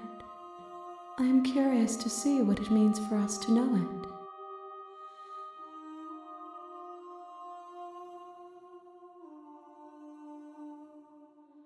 Do you have thoughts on this vessel? This one yearns for connection she feels she doesn't deserve. Even when shown compassion, she hid herself away. She will make for a cautious heart. Do not mourn her. She isn't alone anymore.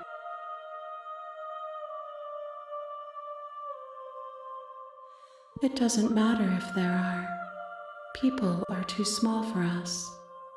You and I are the only things that interest me. Okay. Do you think there's anything real? We are real. Nothing is an idea that dwells in the absence of something. But nothing cannot exist on its own. And because of that, nothing can't exist. Okay. Do you know what's going to happen when you awaken? If I did, I would already be awake. Okay, there are voices that speak to me. Some of them are me, but one of them is something else. I call him the narrator, okay. Have you do you have a narrator? Have the vessels had one? No, their minds are empty, existent, but constantly shifting into something new. Do you think your narrator lives in the spaces beyond? He does, I don't know why, but I know this for a fact. I am on the cusp of my awakening. Perhaps you are on the cusp of yours. How many more vessels? One. Whatever you bring me next will be enough, and then gravity will pull the others back to me. Okay. I will be singular. One more. A final multitude.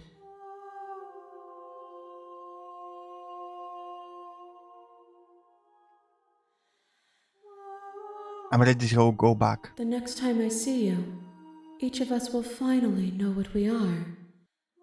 I will be here, waiting for you. You're feeling sleepy? Okay. Good night, Articus or Asumun. Everything goes dark and you die. You're on a path. Okay. We're on a path, yes. Memories. Okay, we wanted to fall to a feral captive, but we did by mistake the witch, but that's fine. Good night, Articus. So guys, how to get the feral captive? Do we do what we did last time, but we just don't finish off the princess in the first time? We start fighting with her and we just don't finish her up? We just leave or something?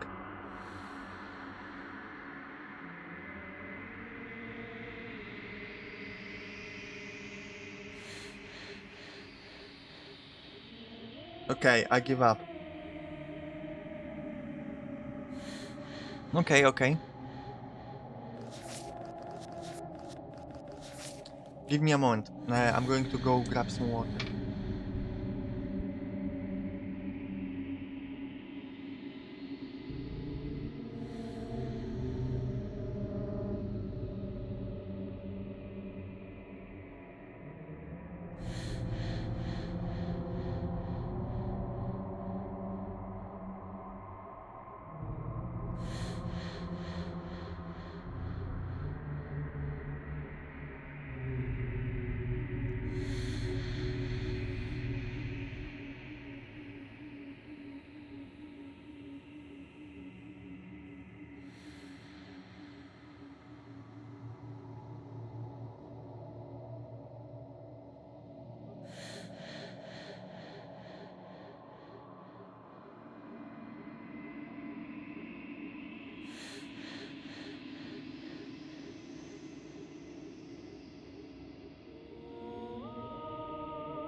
I think I know what to do, Kirill, but okay, I'm back.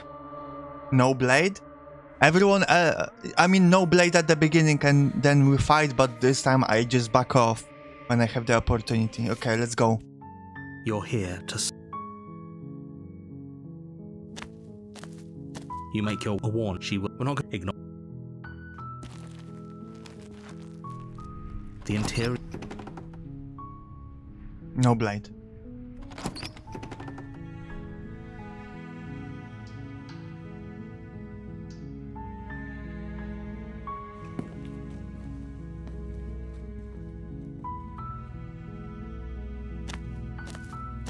Only making this more...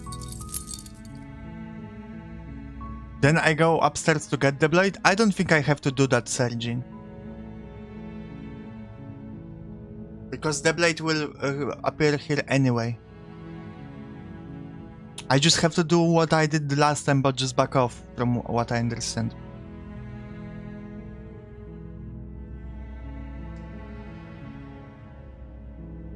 No? Why no?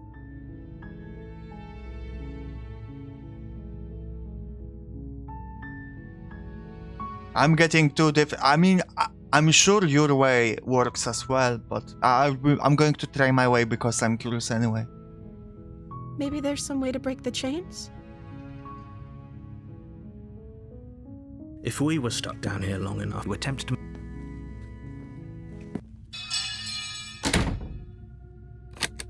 Without hesitation, bring the blade down and plunge.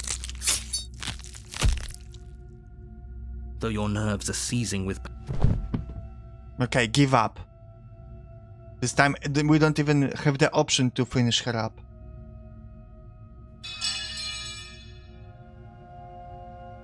Are you serious? Why doesn't he talk now? As what's left of your blood pools around you on the cobblestone floor, the blade falls from your trembling hands and clatters uselessly against the ground.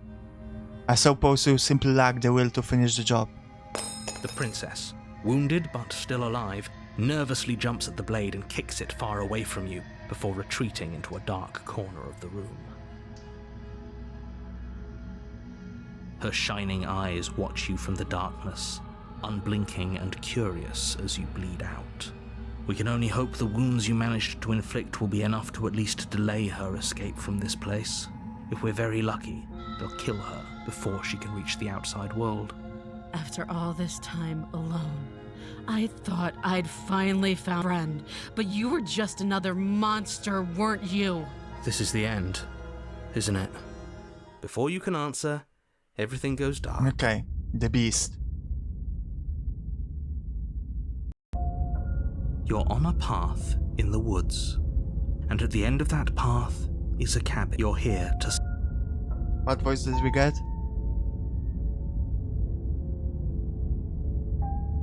A terrible... If he doesn't remember what Haunted. happened, then something else must have trapped us here. You're not trapped here.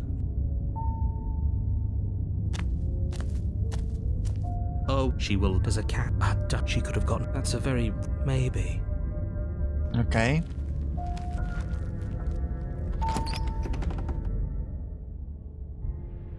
The interior of the... What are you talking... You reach for... But there was... And now it's gone. Okay. Recommendation time. Do we take the blade or no on this one? Is there any... I mean... I'm not asking which one do you guys prefer, but which one gives more content, let's say. Leads to more.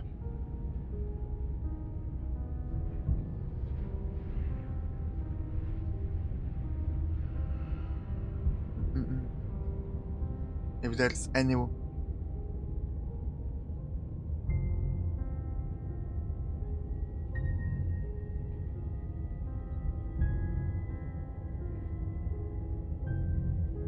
Blade option gives more options. Okay. Don't take it if I want a nice end. You know, okay, I understand that the blade gives more options, but for now, don't take it, you know? Maybe we'll do another one later with taking the blade. No, actually, no, I'm going to. Yeah, let's try to be a pacifist. No steel claw. Do you think we can talk our way out of this? I don't think she wants to talk. I guess we'll just have to trust that we made the right call. It'll still be here if we need it. The door to the basement creaks open, revealing what's left of an old wooden staircase. It's still sturdy enough that you can make your way down in one piece, though you'll have to be mindful of holes. We could save with the files. We could, but I mean, it's fast to skip as well, and that way it's at least registers that we did that. The air seeping up from below is oddly warm and wet, as if you're descending into a jungle. If the princess lives here, slaying her would probably be doing her a favor. She growls up the stairs. I can smell you. She sounds almost feral, impatient, or maybe eager. You carefully make your way down the stairs. The last step gives way to the damp earth floor of a starlit pit. The walls are obscured by an impenetrable darkness, giving the illusion that the room might stretch on forever. You brush against the wide leaves of plants that surround you on all sides, seemingly the only living things that occupy this strange underground wilderness. The jungle is pressing in on us, hiding her from view. She could be anywhere. You see only a flash of the princess before she scurries away into the underbrush, dragging her heavy chain behind. Is she off the chain? Oh, okay, no. She's dragging the chain because it seems cut off here, but Remember, I suppose not. she's just a princess. She is certainly not just a princess. You're not helping. It doesn't matter what she is. It only matters what she does. Her shining eyes appear between the leaves, staring hungrily at you from the darkness. I can hear your heart pounding from the bottom of the stairs, fledgling. You're right to be terrified. I'm so much more than you. A shiver rushes up your spine and pulls you upright. The air's shifting. She's getting ready to pounce. Move, now.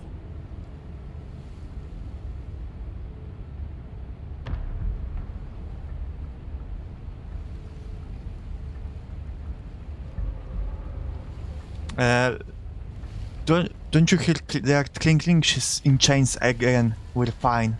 We're not. Move. Stand still. There's a shift in the humid air, and something enormous, the princess, lunges from the shadows, her maw unhinged and dripping, her eyes fierce and full of hunger. Jesus, that was cool animation. She is too quick to outrun, too nimble to outmaneuver, too determined to overpower. This is her domain. You are devoured. Well, that was fast. I guess that's it then, isn't it? Unfortunately for you, no. This isn't it. You are in a dark and caustic place. A thick, fibrous lining constricts around you, its slick surface impossible to grip. Your hands scrabbling uselessly at your surroundings as they compress in on you. Your lungs can barely expand in such a tiny space. Not that the humid, finite air grants you more than a few shallow breaths at a time. The liquid pooling beneath you starts to seep into your skin. You itch, then sting, then burn as the acid begins its slow work. When I killed you, I tried to leave this place, but it wouldn't let me. You belong down there, it screamed at me. The world is better off without you in it. The flesh around you rumbles as the princess begins to move, her thundering footfalls twisting you helplessly about. Your skin protests as the corrosive liquid sloshes around you, but there will be no respite for you in sight. The burning grows stronger, and you can feel layers of you being peeled away. Well, that's not good.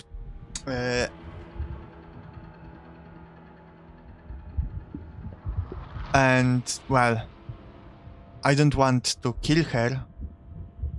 But you don't belong down here. You came from somewhere else. You came from out there. So I consumed your dead heart, and I carried it in my throat, and I draped what was left of you on my back, and I threw myself against that door. She stops, her muscles tensing around you, and through the muffling layers of her flesh you hear the whine of straining metal. And with a pop, she lurches forward, your body lurching right along with her. Her chains. She's loose. But even then, it denied me freedom. You cannot fool me by draping yourself in decay.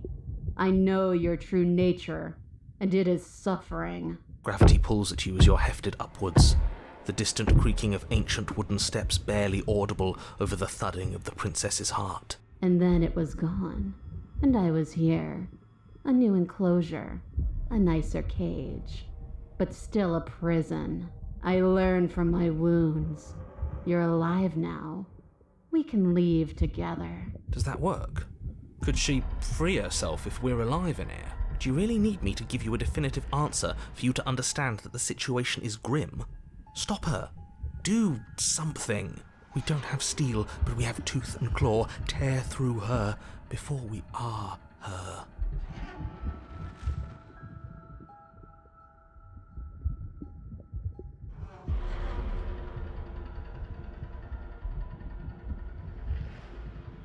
Can you talk to the I cabin? understand it, and it understands me.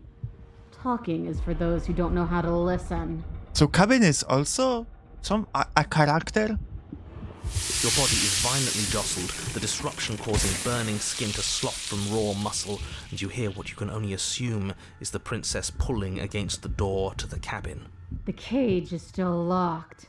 I don't think we can talk our way out of this. We are drowning in death. There's no more space for words.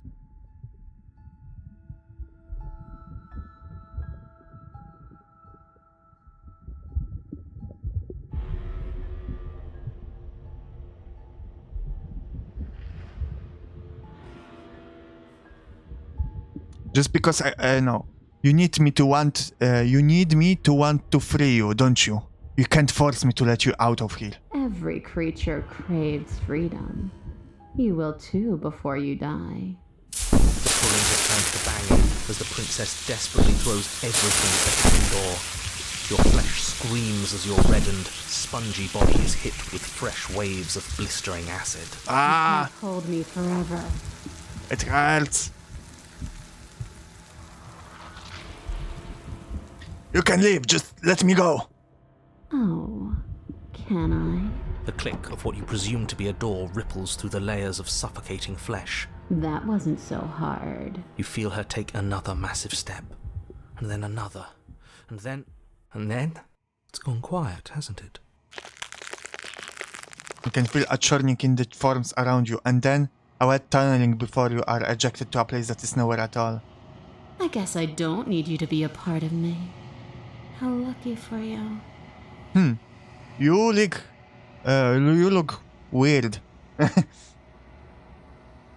This place is cold. That's not a vessel I wanted to bring. She's gone. Where did she go? Should we try and find her? And there's that mirror again. Why is it here? Why now?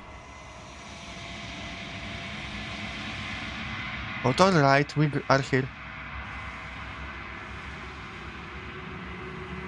This doesn't feel right. It feels different. Final. That thing reeks of death.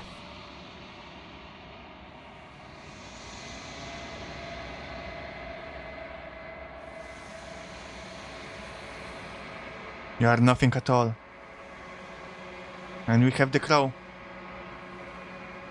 But that isn't right. You can't be nothing. You refocus your gaze and then you see it, a figure faint and veiled in shadow, just beyond the reflection. Yeah, we will go for the next time. We have plenty more to explore. Are you me? I think you know what I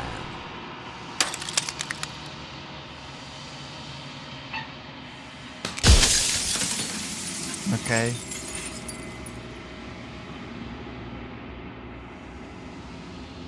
Okay, let's try to ask questions I didn't ask on my first time.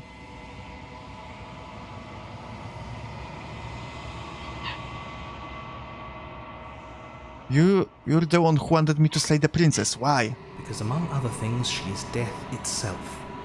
To rid the world of suffering, to save untold trillions from being lost forever to the cosmic wind, she must be destroyed. And despite how far you've fallen, you will still have a chance to fulfill your purpose once I'm gone.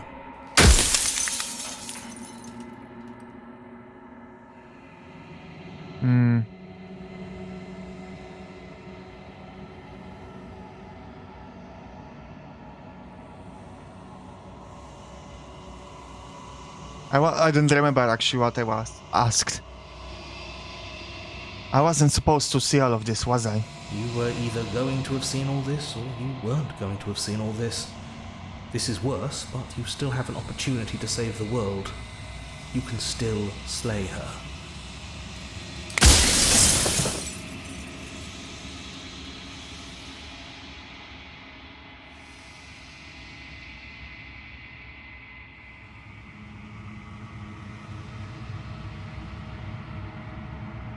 Yeah, I'm sorry, I didn't want to destroy you. Will it help if I look away or stop asking questions? We've already crossed the point of no return.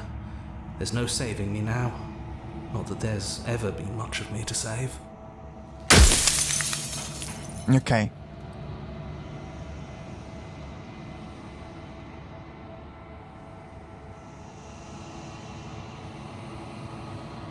This is hard when pieces of you break off like this. It doesn't hurt. I don't feel pain. Not physically. Okay, that was useless question. Sometimes you can't be sure what will lead to anything useful. If you want me to slay her, I need to know what she actually is. She is the shifting mound, the ebb and flow, the capacity to change. She is transformation, or most of it. Her nature is why I had to die, for she becomes that which others perceive her to be. But an echo can't perceive things, not in the way that people can. So I tucked a part of myself into the folds of this construct to guide you.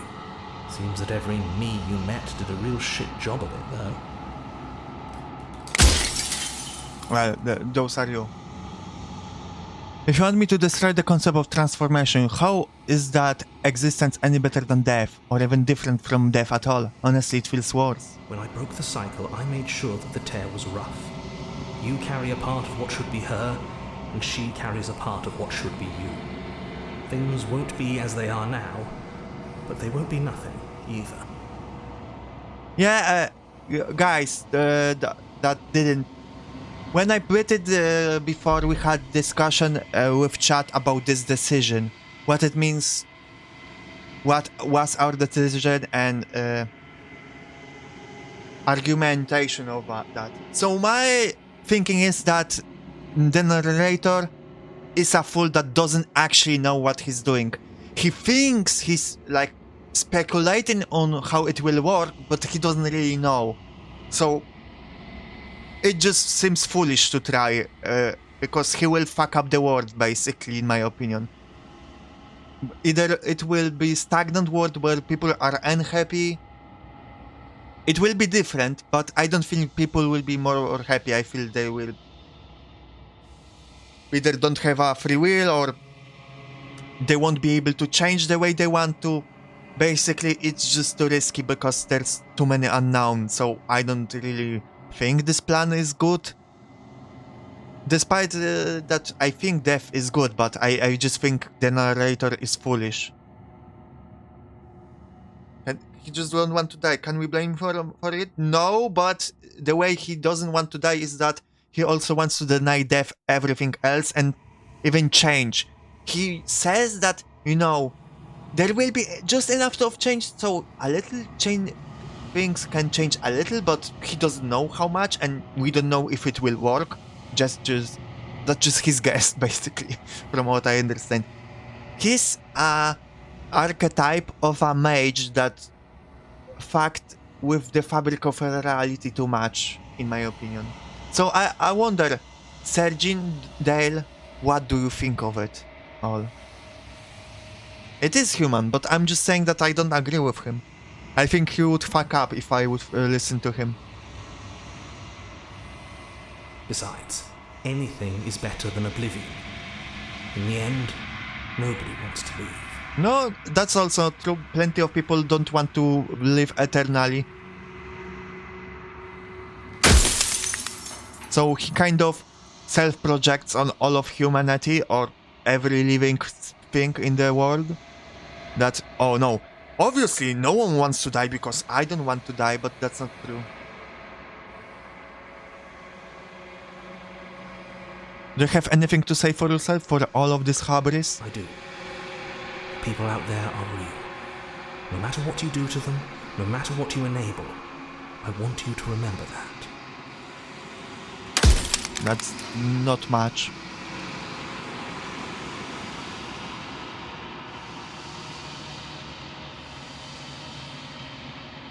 After everything you've done to us, do you think anyone deserves to live? Nobody alive has done anything to you. I'm all gone. But if you and the princess want to smite the rest of them for the crimes of a dead man, if you really want to be that petty, there isn't much I can do to stop you. People should, humans, I guess, should reject nature and their concept. I disagree with that, but even if I would believe that, I would still disagree with the narrator, because the way he approaches that is foolish and just dangerous.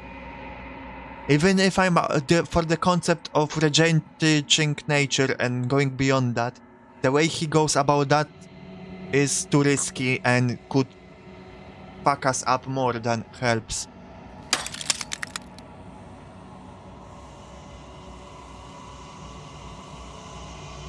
What would it be like to live in a world without hair? Light, burdenless, an eternal pattern of forgetfulness leading into the joys of rediscovery. Everyone will be with the ones they love. No more fear, no more howling chaos. Just life. Yeah, I don't like this description. Pattern of forgetfulness leading into the joys of rediscovery.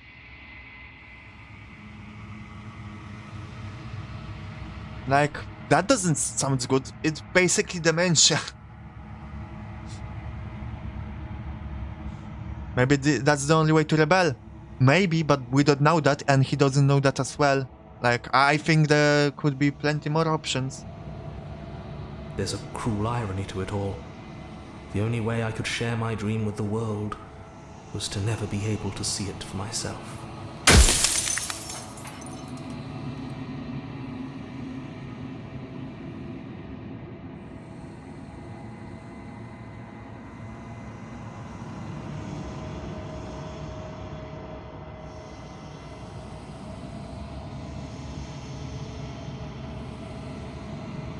Yeah, why couldn't whoever... Oh no, I asked that.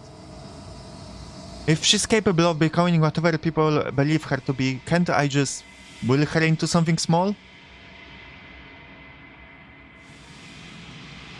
As you are now, you won't be able to will her into anything. You don't work the way a living being does. Not anymore. And as you were before, you couldn't be trusted with the knowledge of what she is. No one could be trusted with that knowledge. Intrusive thoughts have a way of creeping in and ruining everything. It's why I had to die.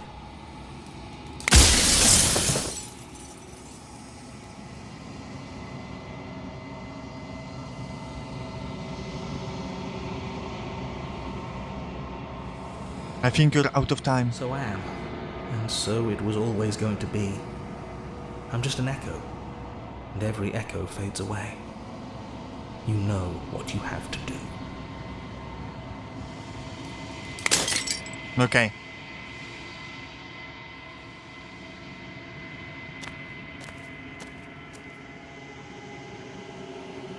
I don't think I can bring myself to kill her. Even on the second time.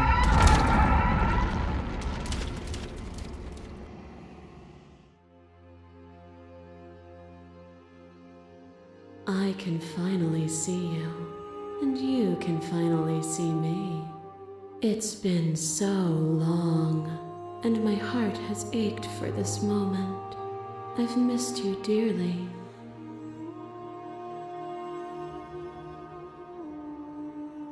I've missed you too.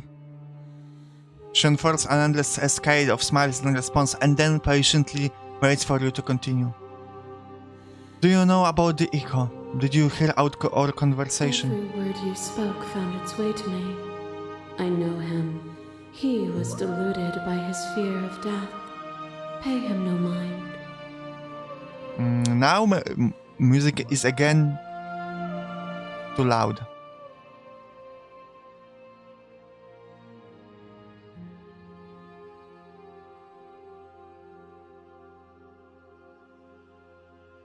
I'm a little quiet, but I don't really know what that means.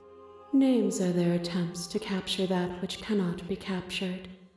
They call me the shifting mound, a pale imitation of what I actually am.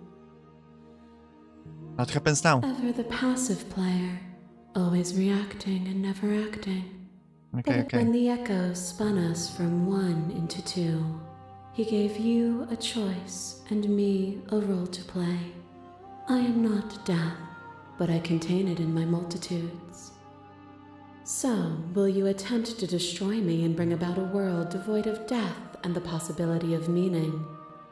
Or will you open the final doors to our liberation? There's so many stories we've left unfinished. Can we really just leave? Even as your eyes begin to open, you still hold on to the notions of is and is not, of beginning and end, pitch black islands in the blinding light of the infinite.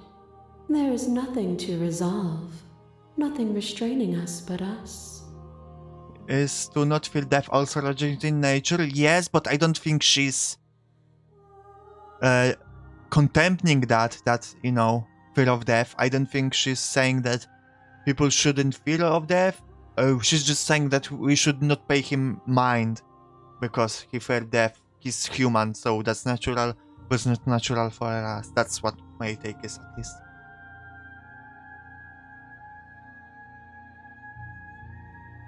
Don't you have a say in this? Why is it all falling on me? Of course I have a say in all of this. You and I share reflections of each other's burdens, just as you and I share reflections of each other's gifts.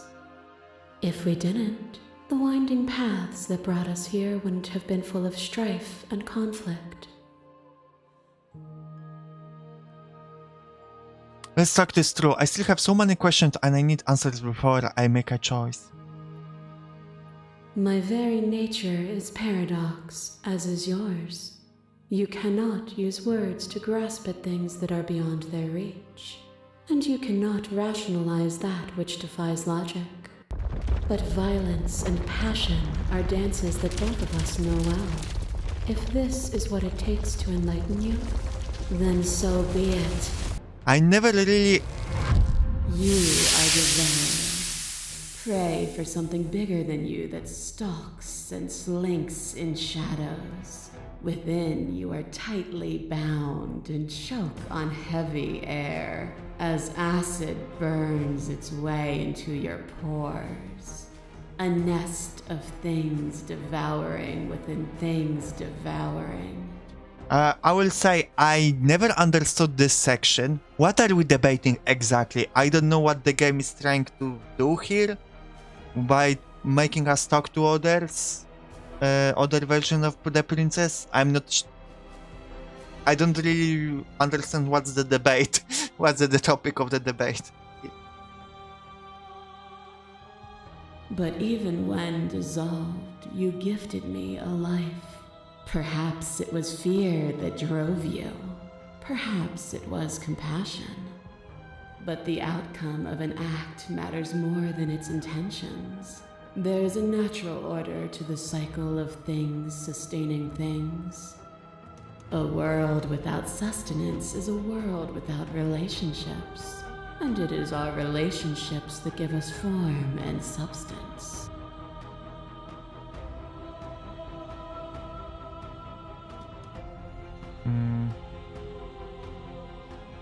Yeah, address the assessments directly.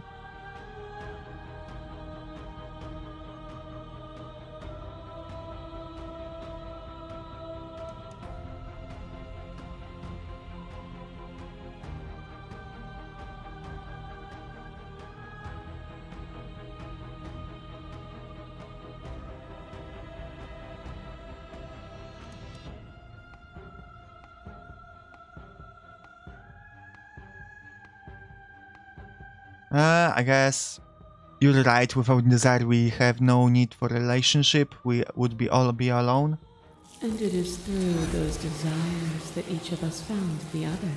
And it is through each other that we will find our freedom. Because I don't really understand what's the debate here, what's the topic. It's hard to argue for me. A thought is a vine, and some thoughts nurture thorns that bleed the soul.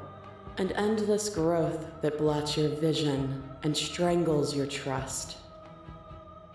When I succumbed to myself, you patiently stood by me and cut the thistles that rooted in my skin.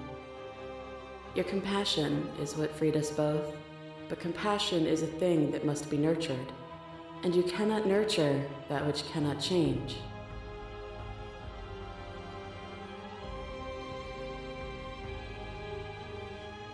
Of course, I helped you. I didn't want us to hate each other. Then help me again. We are each other's liberation. Found the endless torrent of blades cut you from boundless angles. You are a body.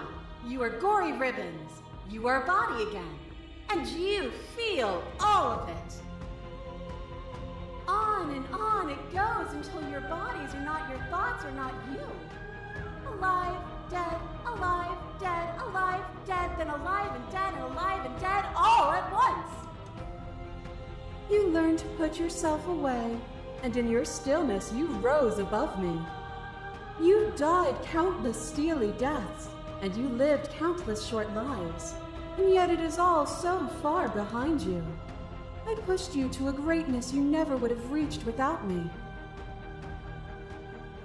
Oh, I have a red option. Just to kill her.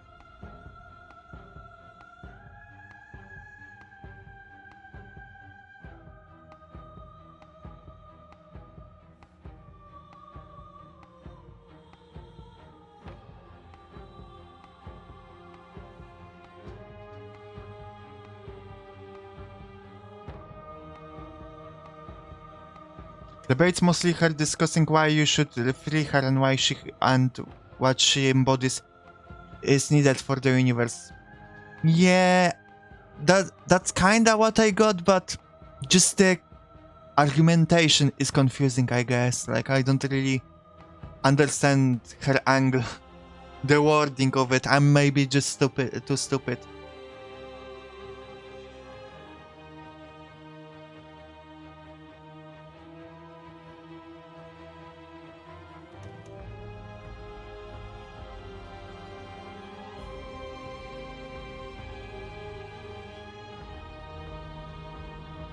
If you hadn't snatched that body away, we would have killed each other.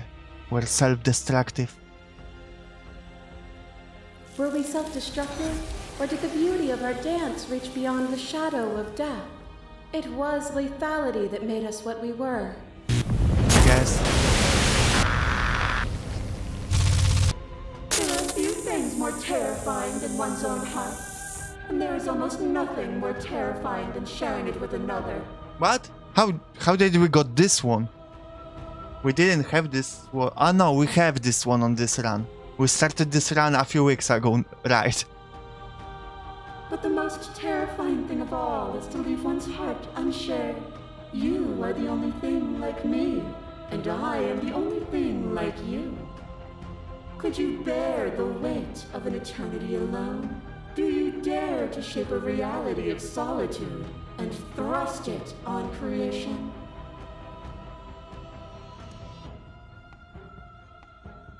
I mean, no.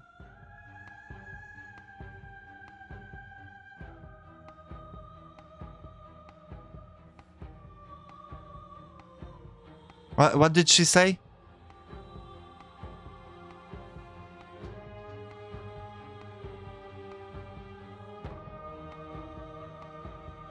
Okay.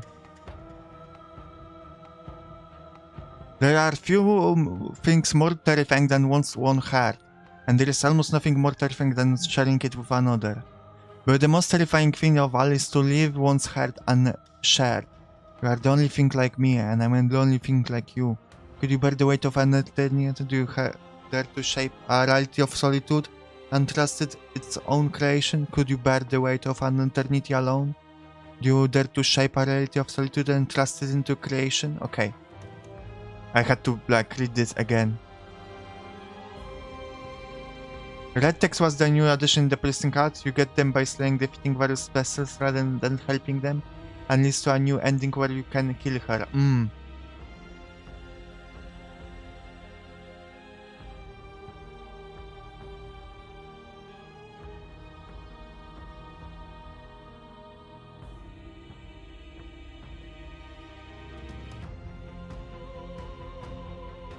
Thank you for sharing yourself with me. I am aware of what it did to you. The understanding you've returned to me is a gift. The sensation of bleeding and sweating and breaking and mending and dying and living comes back in vivid color.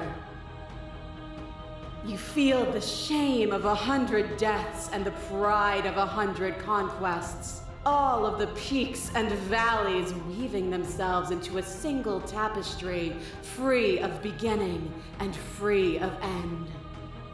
Do you remember when we killed each other with such fervent passion that death itself no longer sat on our shoulders?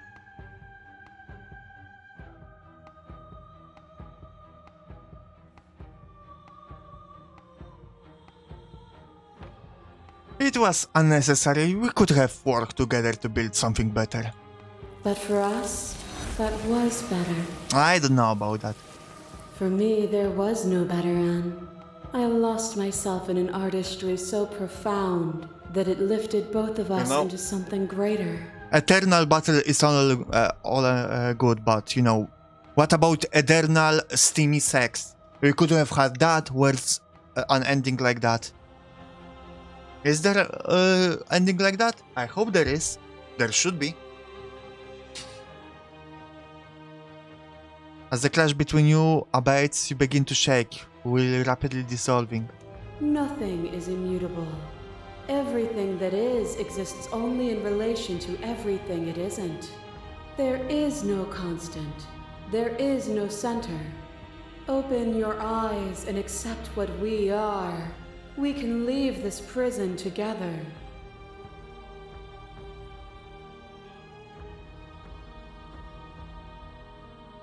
It's easy to believe in the things you believe in when you got to sit above it all. It is from my vantage point that I can see the totality of truth. What do you think happens if you live here? This universe dies, and a new one is born. And that one dies, and a new one is born. And you and I get to witness it all, weaving a tapestry of life wherever we go.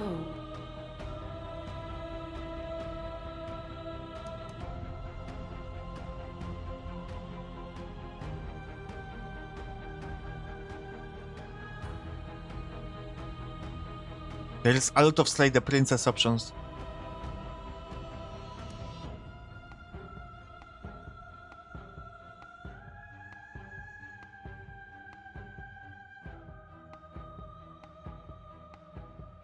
Okay, let's see what that does. Like, my first playthrough, I just left with her. I don't know what that does. You've done everything you can to make me understand your perspective, but you keep dismissing mine. If you think you can change me, then I must be able to change you. What I offer you is not perspective. It is truth. Whatever you're trying to do right now, you don't have to do it alone. Oh, hell yeah. Which hero are you? All of them? I assume in the same way that you're all of you.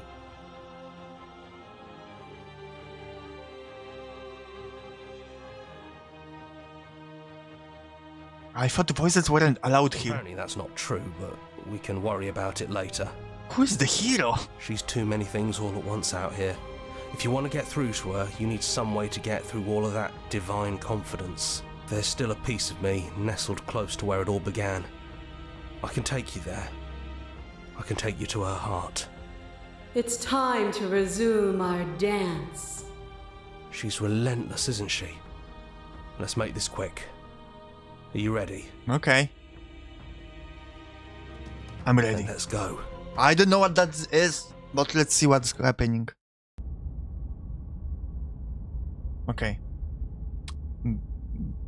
This is interesting. And here we are. I'd say we were back where it all started, but I guess it's a little after that, isn't it? Do you need me to describe things?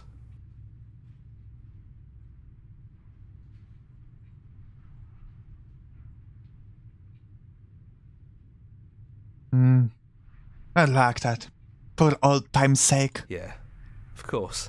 The interior of the cabin is, well, it's a cabin, yeah?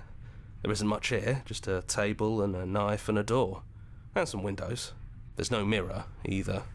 I think you broke it. And I know you're still trying to find some middle ground, but if things go south, we're going to need that blade. Is it just you and me? Did anyone else make it to the cabin? It's just us.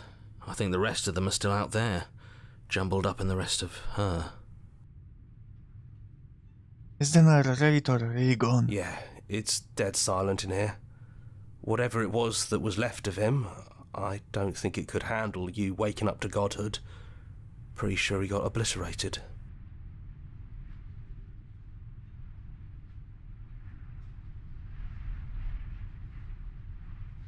It's funny, after everything he put us through, I'm kind of sad to see him go. Yeah, it's complicated.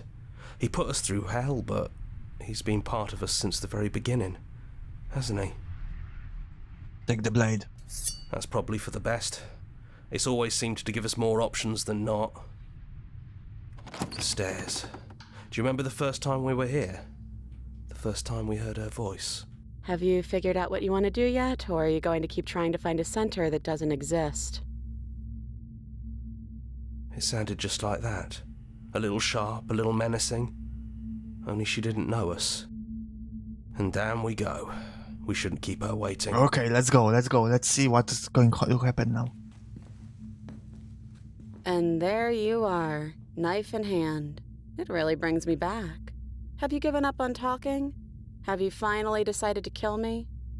You'll have all of eternity to yourself after this. Why don't we chat a little before I go? Sit with her. I don't think I want to be a god. Honestly, me neither. Are you the same as you are out there? No. I feel like I'm myself again. Huh. I don't want to hurt anyone. There has to be a way out of this. Well, I don't want to be at the end of that knife, so how about we figure something out? What if we tried doing this forever? I can do whatever you think I can, right? So make me put it all back. Make me fix the Echo's construct and make me wipe our memories of everything that's happened. Make me send us back to the beginning, before we woke up. Before either of us saw the truth. Can she really do that? No, Are you sure that's what you want? that's not what I want.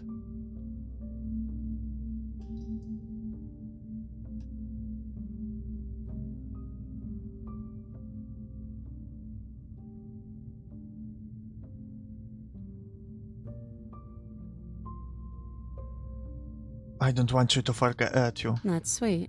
But unless you do, the whole world ends, right? Not like I care, but it seems important to you.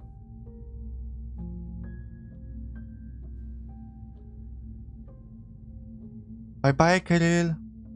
If you're talking about this right now, we have to... How do we know we haven't done this before? I don't think that's something we'll ever get to know. But odds are we've probably done it before.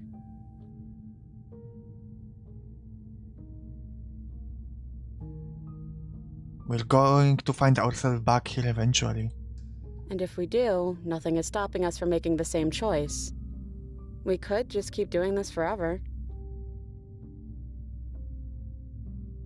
Yes, that's all right. Every time we do a new playthrough, it just keeps repeating.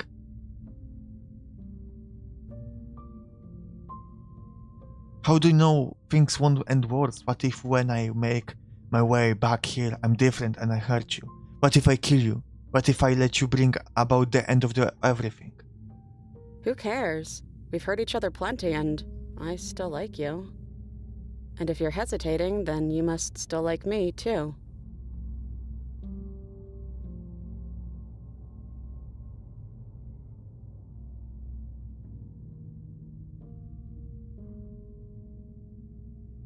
We'd have to decide to do this every single time, forever. Eventually, something is going to be different. What if we change our minds? Well, if we change our minds, we change our minds. What matters is that we'll always have a choice. This is just the one we're making now.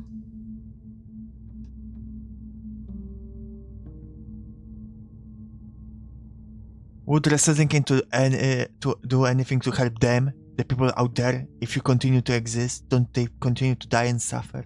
Fixing that is on you, not me. If you want me to help them, you'll have to make me help them.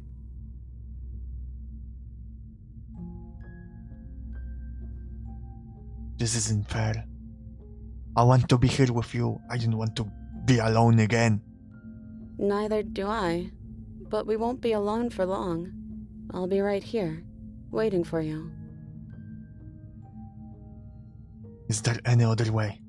You brought that knife down here for a reason. Either you use it to kill me, or I use it to put things back.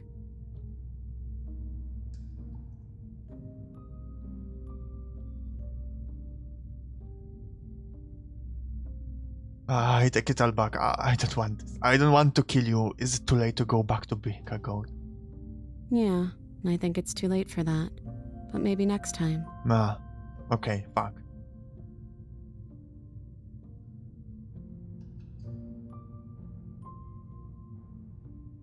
Okay, I think we don't have much of a choice. Either we kill her or not. So let's do her plan. Okay. Then let's do it. I believe in us. Okay, if this is your choice, then I have your back. I guess I'll see you on the other side. At least one more time. She takes the blade from our hand, a fondness in her gaze. I love you. Oh, I love you too.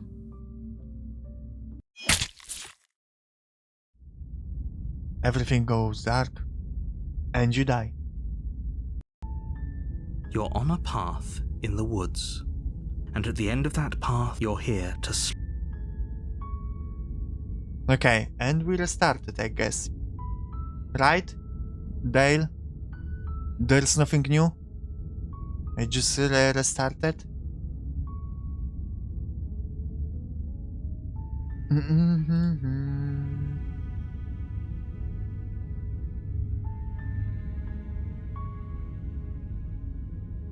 I'm going to look up a few things. Give me a second.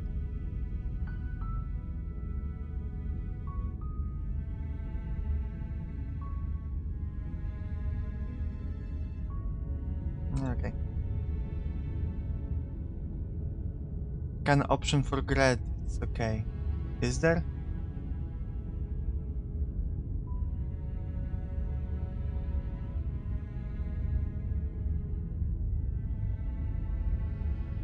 I don't see an option for credits.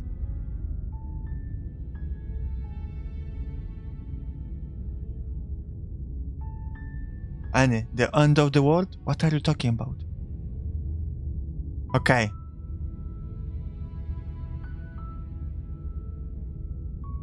Thank you. That was interesting. There's so much in this game to explore. Okay, we already saw the credits.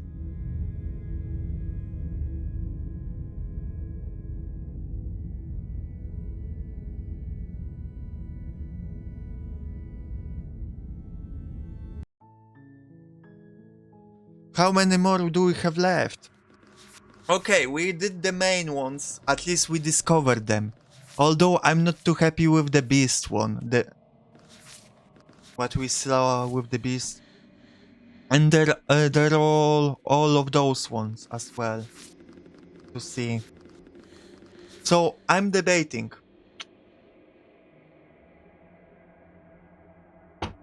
Should we do another stream of... I don't know how long it will take, but... Should I just leave it open for and do it myself by myself off stream, or should we do another stream and try to get as many left as we can?